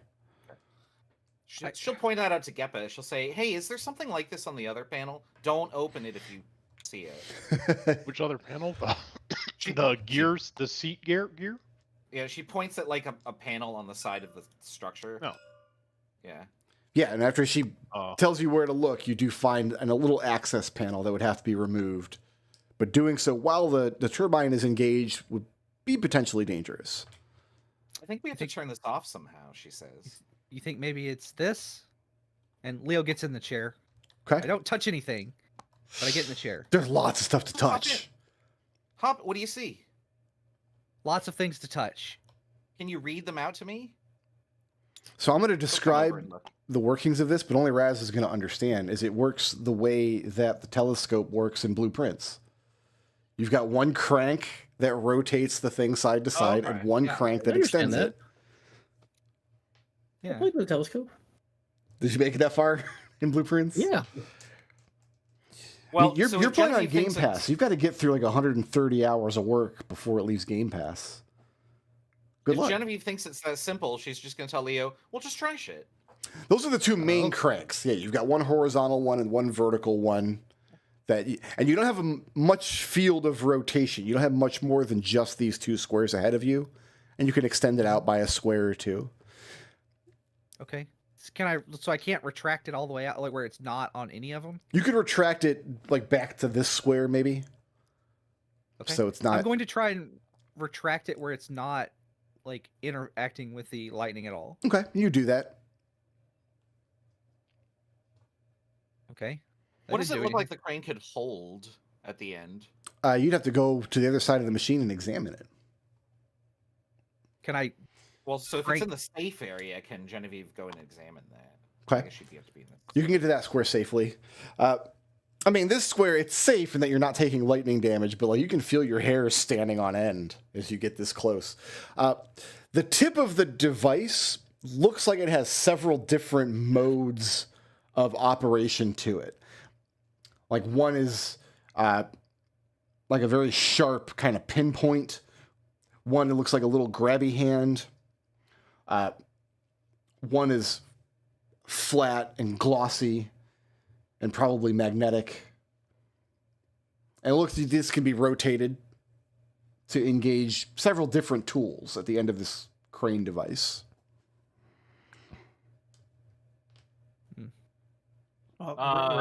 Raz has got his REM brain going now. Genevieve takes out her book and draws a basically a spreadsheet, and she's like, "Okay, we're gonna just try every possible combination. Here we go." And she reaches up and spins it around one, and then. And when you reach up and spin it, Leo, there's an engagement by your knee. There's a much smaller little crank that spins with some difficulty. Because I'm imagining Genevieve reaching out and grabbing the tip of this thing and spinning it with her hands and engaging the mechanism that turns the crank at Léopold's knee. So you've identified the crank that's supposed to do that. Okay. Oh, that's good. I'm going to engage the grabby hand. Okay. And I'm going to extend it out. Okay. To the center of this. Okay. And I'm going to see if there's anything there to grab and pull out. Give me a dexterity check at disadvantage. There's a learning curve to this. Just straight dexterity? Yeah, that would straight be, dex. 13. 13. So yeah, you manage to extend the grabby hand out, lower it down, and you feel resistance as the fingers of the grabby hand grab this cylindrical thing in the floor that's currently absorbing this lightning. This would make a really good game to put in a lobby or something. Yeah. We should fill it with stuffed animals. Yeah. Genevieve says, "Hey, you got it. Have you considered becoming an engineer?" She's very excited for you. So you've grabbed hold of this cylindrical object in the floor that's currently drinking lightning. I'm going to unplug it. And you pull it up. There's a hissing sound as the cylinder comes up. And inside of it, imagine this kind of glass cylinder. And inside of it, you see, I need to check my notes one more time. Make sure I get this right.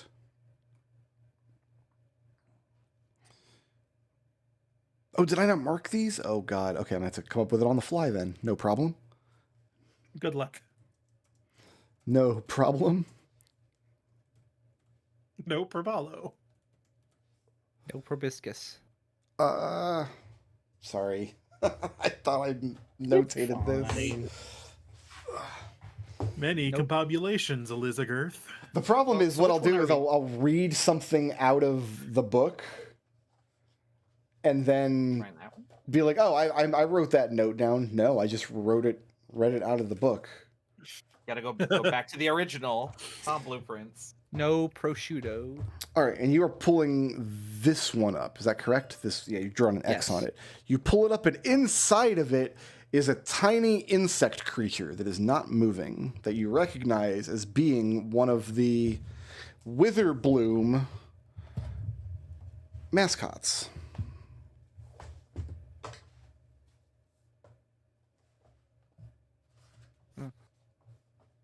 How many houses are there? 5. Five. Yeah. There are 5 colleges. And so I would imagine that one for each then. Well, wait, maybe this is the problem. Let's find ours, Genevieve says. Well, is the Witherbloom one dead? It's not moving. Hey, Geppa, your elementals probably sleep, right? I don't know. I'm gonna swing it back where somebody else can look at it. I don't know anything about biology. Well, you pull this this glass canister up out of the ground. It doesn't actually disengage and come all the way out of the floor. It's like you've just raised it up. Oh, okay. Oh, it's like a nuclear power rod or something. Yeah, kind of. They gotta load. They gotta load a new familiar in there once in a while. Careful, we're all being irradiated. Magical radiation poisoning has to be really, really a problem. Okay, well, maybe put it back down and then try the one behind it. I don't know if you can access that while they're up. Okay, I'll park this one.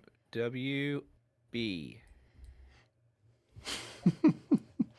Warner Brothers. Yes, and we are going to. I'm going to push that one down. Okay, and pull up. Slides back down in place. I'll pull this one up. But Witherbloom is green black.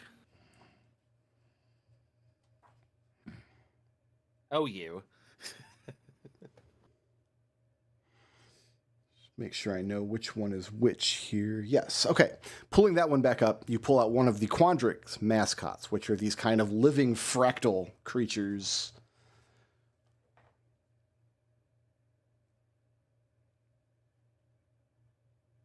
Okay. And I guess I guess they're all going to have one on there.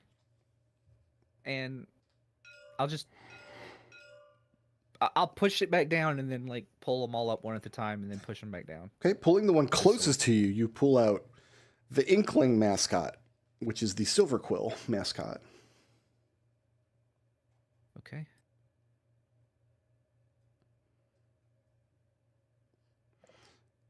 This was Quandrix. This is Silver Quill.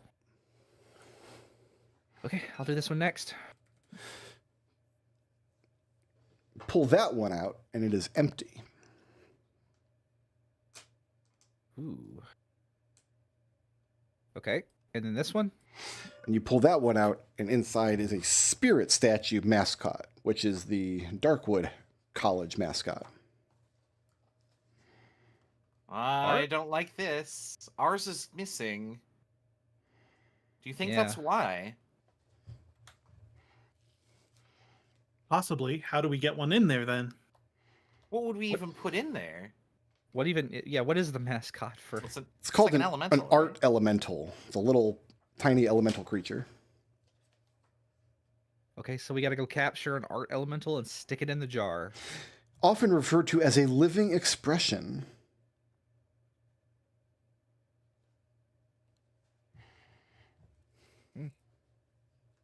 Okay. Genevieve goes, well, what if we just took all of the other ones out and made everything empty? Then everybody would suck. What exactly do you want to do with them? I don't know. You stuff them in Jen's bag? I think I've had it with putting things in my bag today. Too many fires.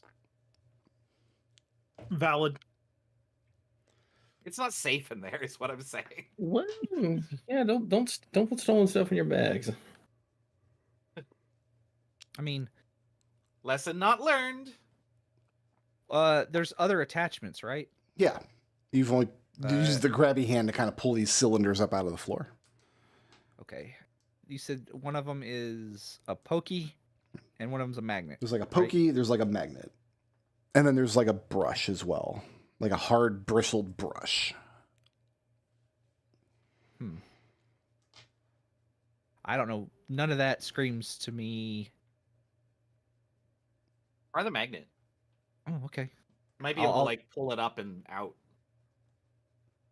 I will try the magnet and see if there's anything that the magnet will engage of in this square. So do you have the Silver Quill elemental pulled up and out when you engage the magnet? When we were done identifying, I was push them all back down. Okay, so they're all on the floor?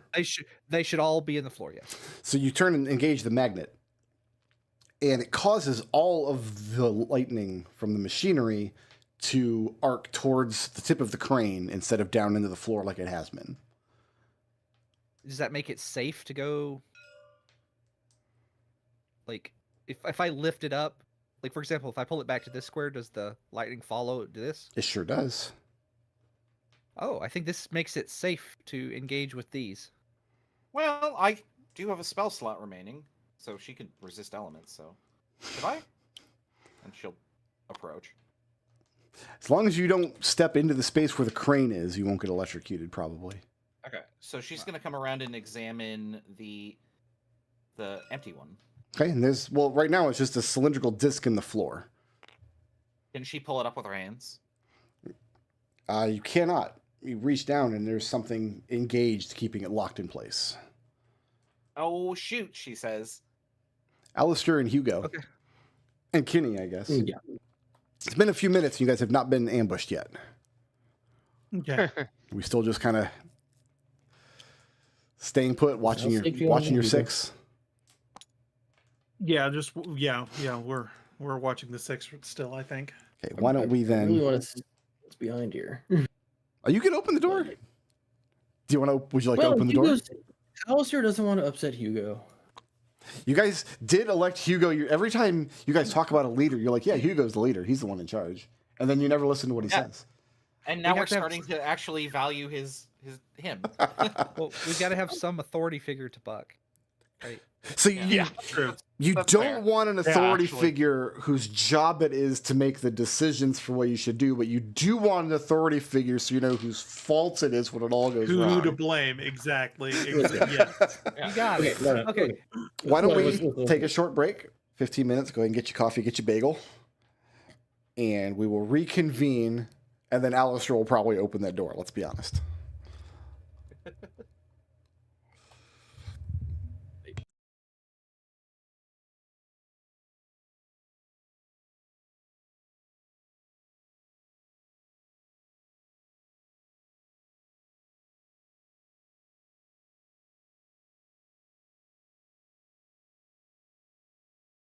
I'm having fun. I don't know about you guys, but I'm enjoying myself.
Got me some orange.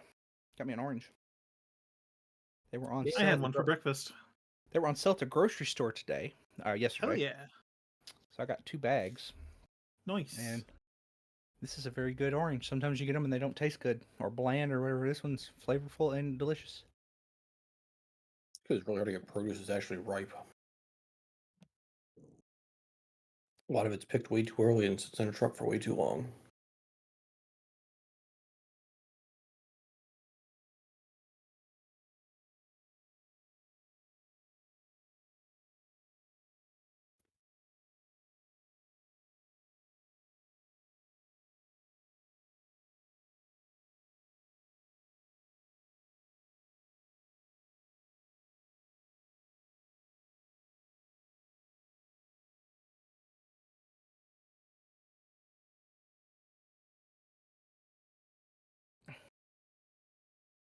Man, there's still nothing really announced for this year, video game wise.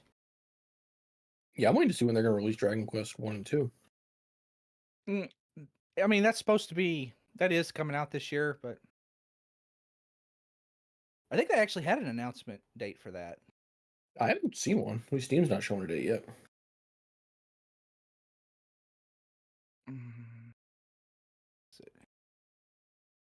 I need to get back on Suikoden 1 and 2 and finish that. Yeah,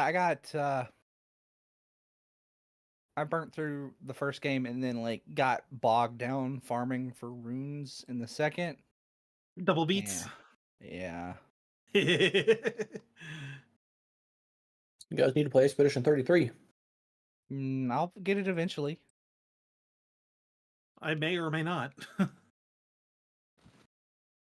I have games I like, and I'm happy with those. And try something new. It's like Final Fantasy, but French. So, counterpoint, I don't think you've actually finished a game that you've said you started to playing in the entire time I've known you. I just finished Expedition 33 and Metaphor. I was being a little jokey, disingenuous, but I do need to go finish Star Ocean though. I need to finish that too. I got bogged down in that game. I hyper fixated on Star Ocean 2 on the remake. Yeah. I burned through that in 2 weeks. It was whoa. I don't think I've ever been so fixated on a game in a long time. But I finally have some time I can start playing games again, which would be nice. I know why we don't have anything from Square Enix in particular, because they said that they recently did a thing. There's a investor call meeting and some of the slides got out. Basically what they're doing is they're going to focus on quality, and they're going to be releasing significantly less games with bigger impacts, which, to be honest, I mean, the issue there then becomes they try to make everything a big AAA blockbuster, and really what they probably need to do is kind of focus on the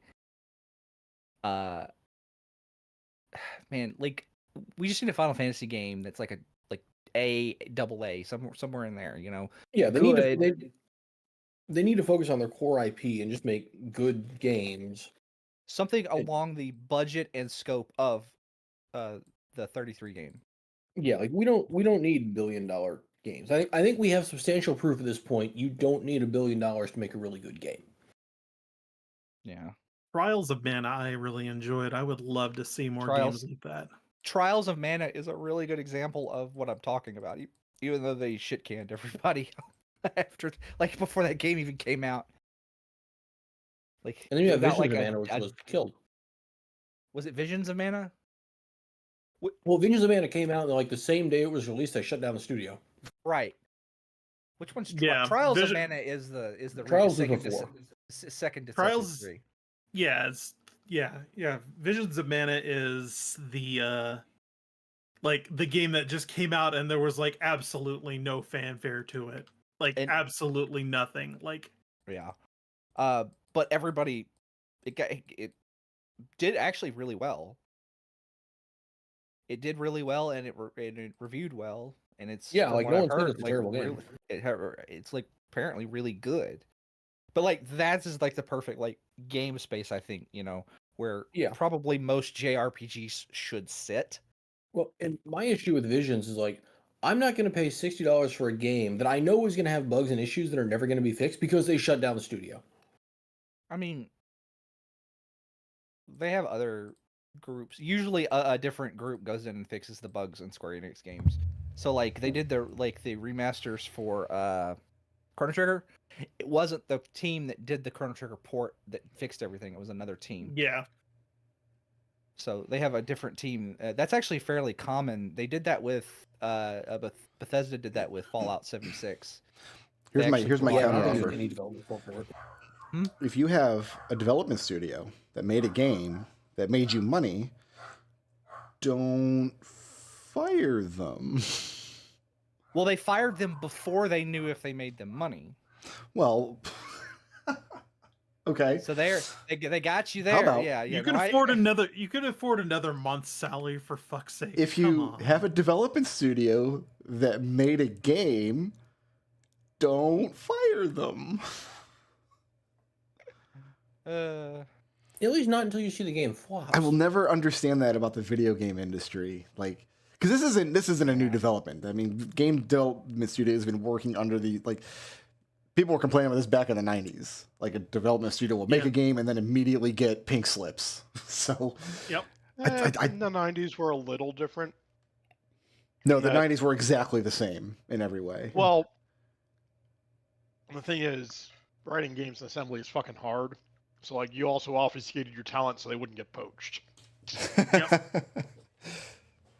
Atari had it right. We just should never given game designers any kind of credit. Just don't credit your game designers and they won't want to go work anywhere else.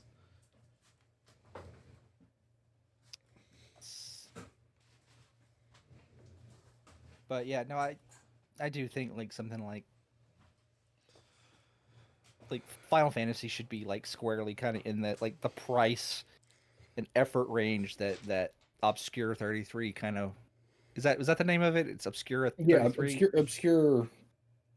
The fuck it. Yeah, I forget what the first part is. Favorite game ever. Don't know what it's called. Because everyone's just been calling it Expedition 33. Claire Obscure. I'm surprised Treble hasn't played this game. He plays every JRPG.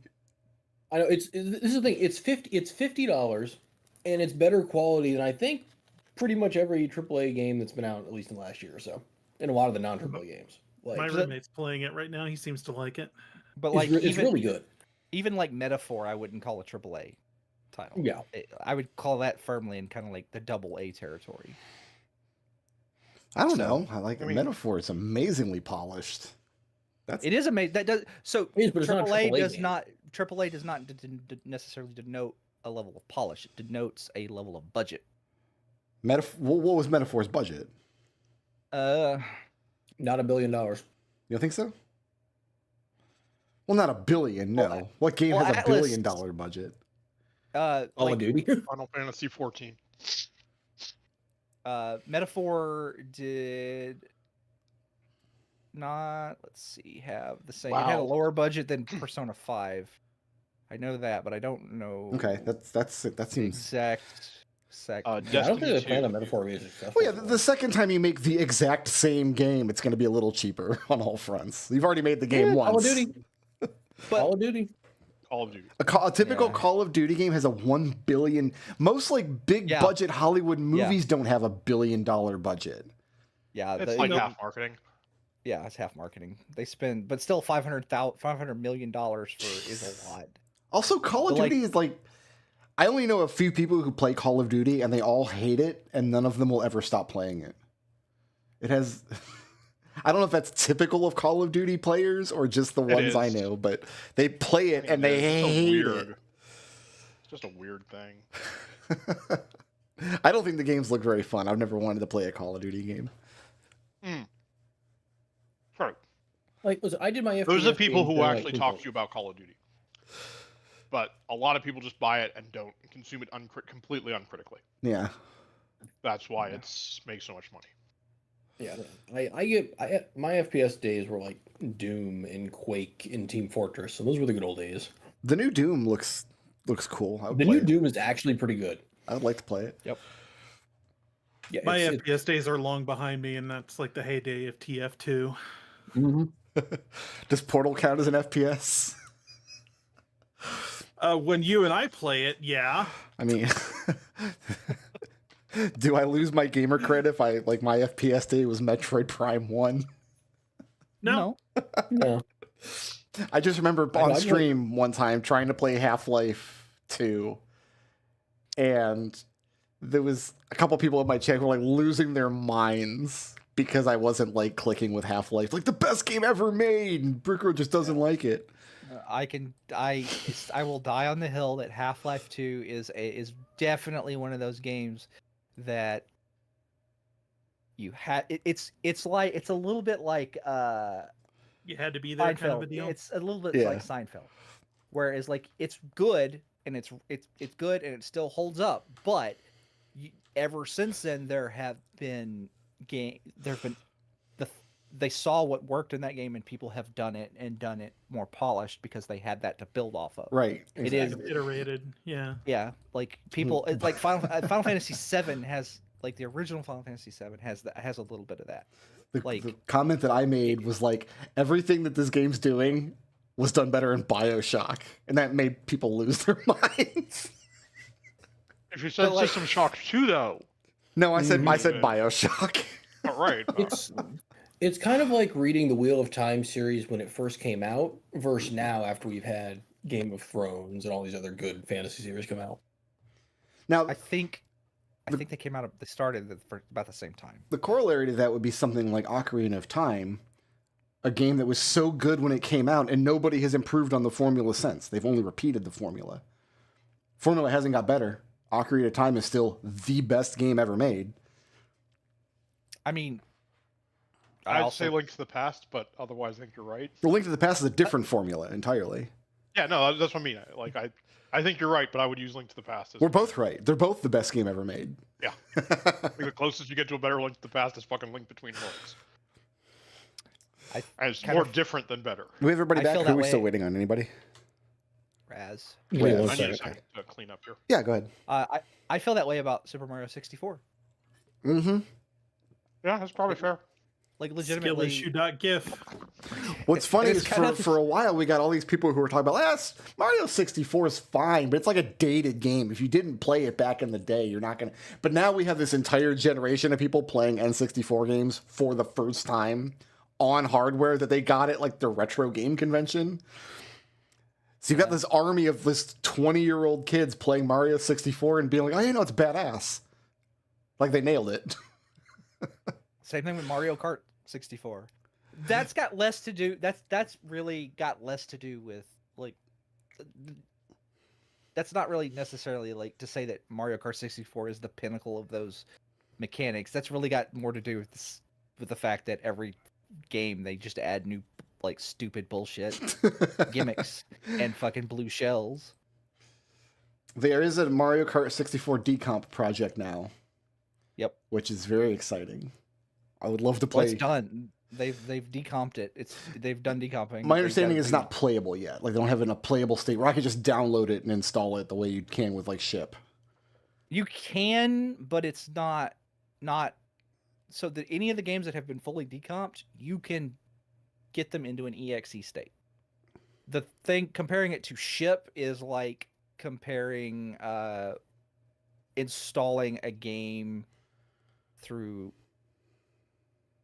command line from a floppy to just double clicking an EXE today. So you can still technically you can do it.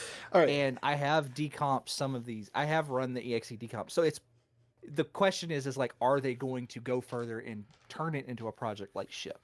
Any computer thing where the word technically is involved, that's where I like put my hands up and step back into the bush. Anytime you start bringing in floppy disks, that's when I draw the line. There's no floppy disks involved. I'm just saying it's like comparing it to where like, yeah, you can install a game this way. Back in the day, comparing it to like just clicking. Yeah, the exe I don't want to think about the horror that was installing Photoshop on 44 fucking floppy disks. Oh, geez. Oh, Look, those were the look, days. Right? That's not as bad as actually having to get your OS from floppy disk. Like, at least Yeah, there I you know go. that too. look, guys. Installing don't DOS copy from floppy. Whew. Yeah, no kidding. Don't copy that floppy, by the way. Yeah, you wouldn't steal a car, would you?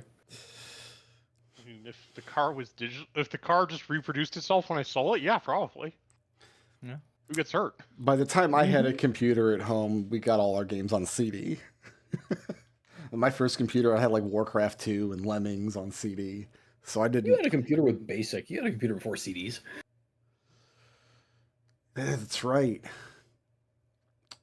I'm not really counting that one, but yeah, you're right. I had that. I don't even know what kind of computer it was.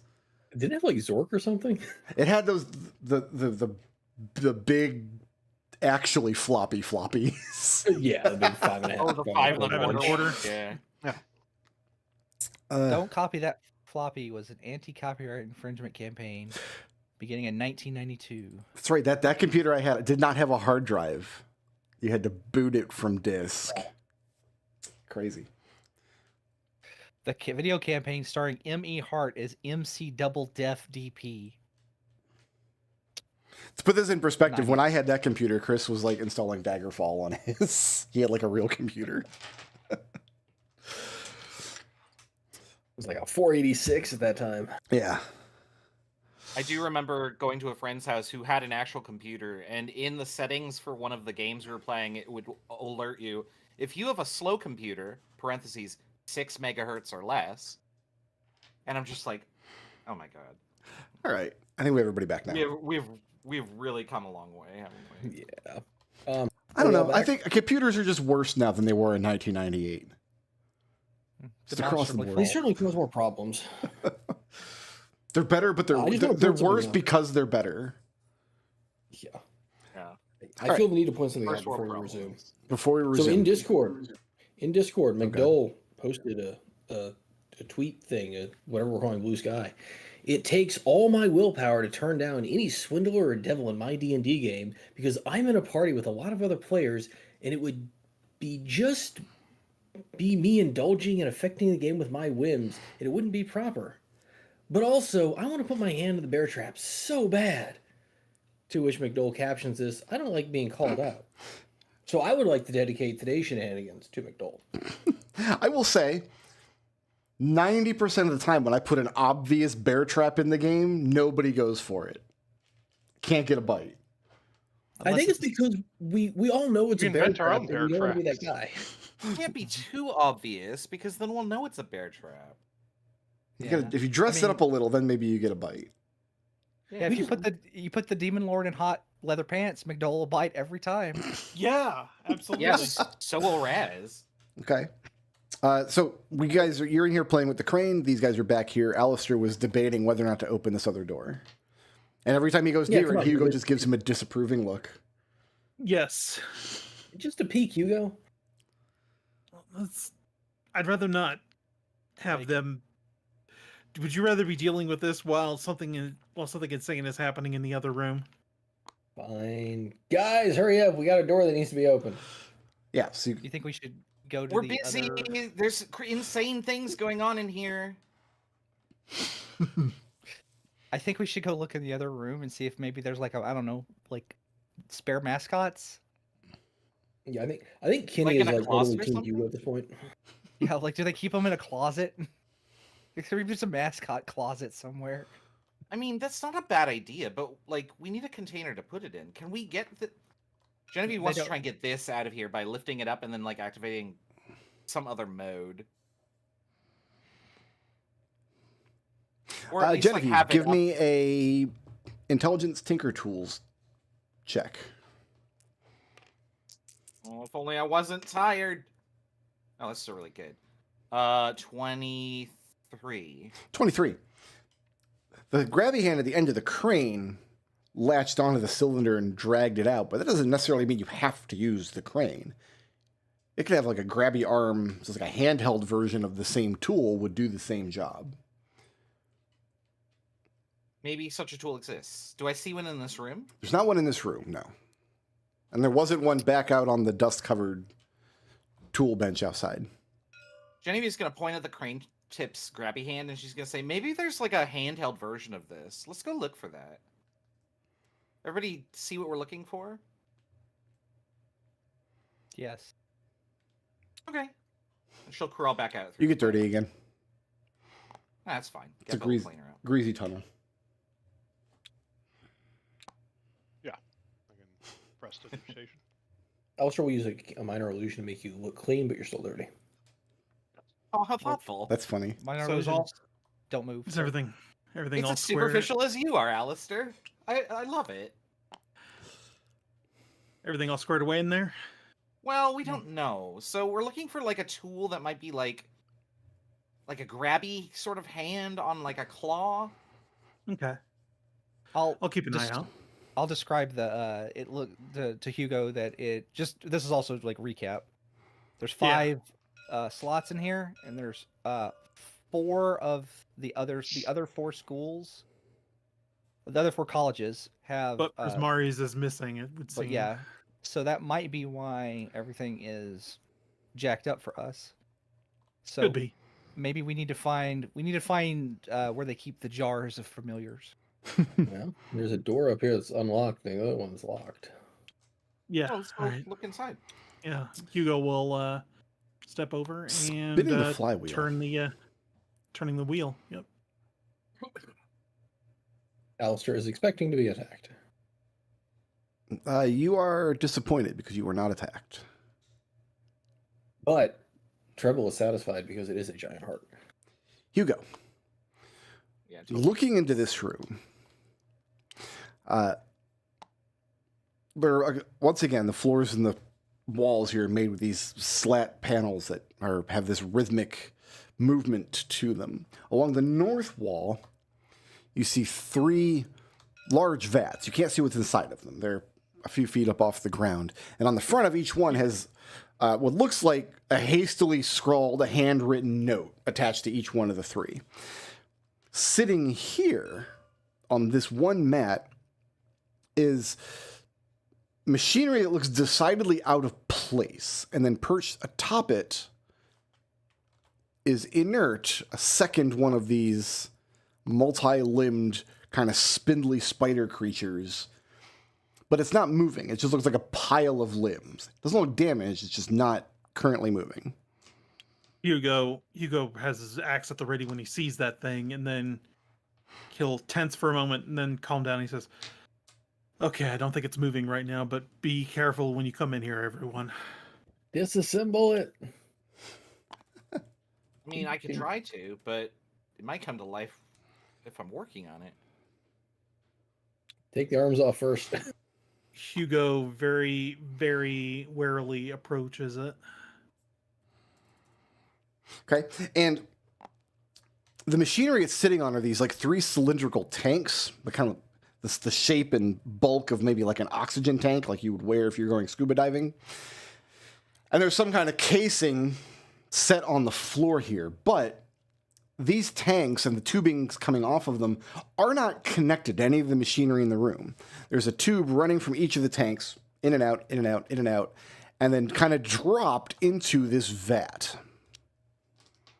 So whatever's at the end of that tube is down in that vat. Okay, Hugo. All right, everybody be ready. Be ready for another fight. Leo. And then he What are you will doing here? gently prod this thing with the butt of his axe. Okay, yeah, let's roll initiative. Is initiative an ability check? Yes. Okay. I rolled even better this time.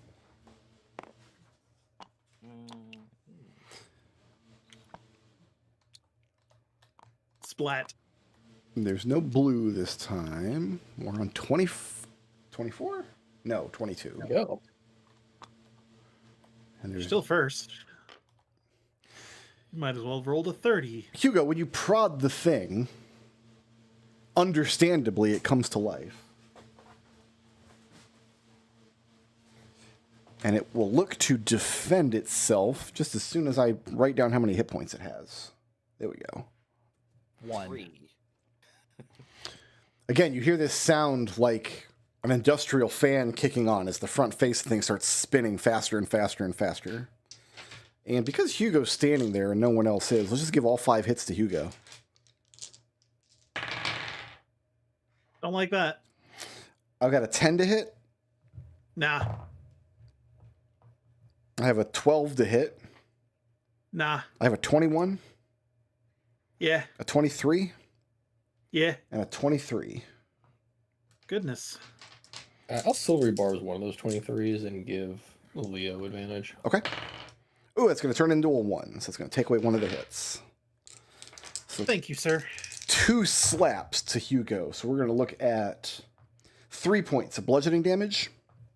Ow. And then 8 points of bludgeoning damage. Ow. Just a thwap. It's a thwap. The thing's going to move into position to get 3 of you in its threat range. 4 of you, because Boswick's also standing there. Flying there, floating there, hovering there. Who's next? That Oodling. is after Orange. It's Leo followed by Alister. So Leo is just going to. I'm going to punch it 3 times. Okay. So You do have silvery barbs advantage. Yes. So the first, my attack is just a normal attack. That is a 22 to hit. That will hit. Okay, this is lightning damage. Please enjoy 8 points of lightning damage. Very good. And then bonus action to Flurry of Blows. Yep. I'm going to continue to do that for the remainder of the campaign. Sure. That is a 20 to hit. That'll hit. Please enjoy 6 points of lightning damage. Okay. And a 23 to hit. 23 also hit. Okay. Please enjoy 6 points of lightning damage. Okay, I got to do some math on my end. Mm-hmm.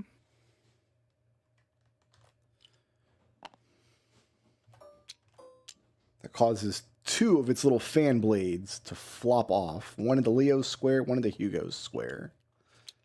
Give each of you 1. How's that?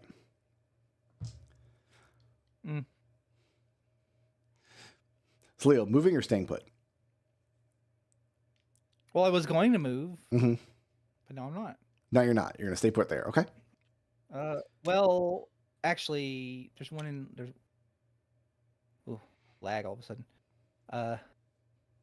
I'll eat that AO from the little guy. Where are you moving in to? his threat range. I'm gonna move out of the room. So you're Make gonna, room for Geppa. you're going to be leaving 2 threat And- ranges. No, You're going to be leaving because 3. I punched that guy mobile. Unless Yeah, there's the floppy here and there's a floppy here. You were within 5 feet of this one and you were within 5 feet of this one. This one can't attack you For some because you've reason I got was your thinking monk that they had ability. to What? Okay. For some reason I was thinking that they had a No, they got 5 foot They reach. hit- They can hit you from a square away. yeah. Or they can occupy Okay, your square. yeah. All right, I'll just Stay put there. stay here. It's fine. All right, who's next? After Leo, it's Alister. Monster is next.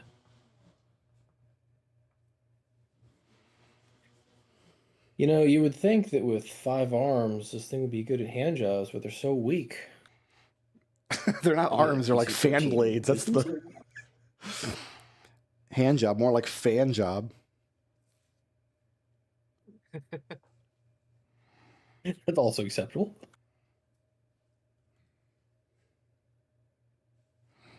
So what's Alistair doing? He's insulting it. He's insulting it. DC 14 wisdom save. Ah, which one? The big guy? The weak little noodly arms. Yeah. Wisdom save. That's going to be a 9 on the wisdom save.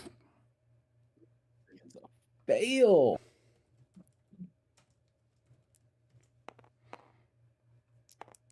He's gonna take Physics is broken.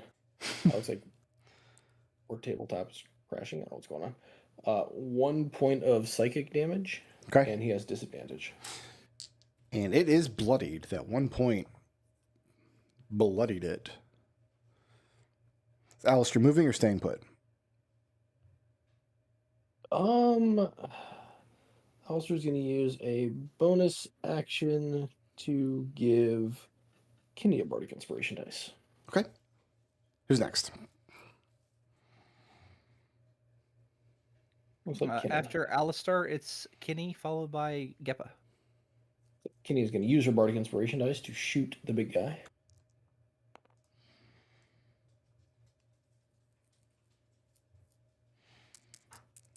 Tabletop is being very bad right now. Yes, I'm getting huge pings on everybody, so my internet's probably about to die again. It's a 27 to hit. 27 will hit.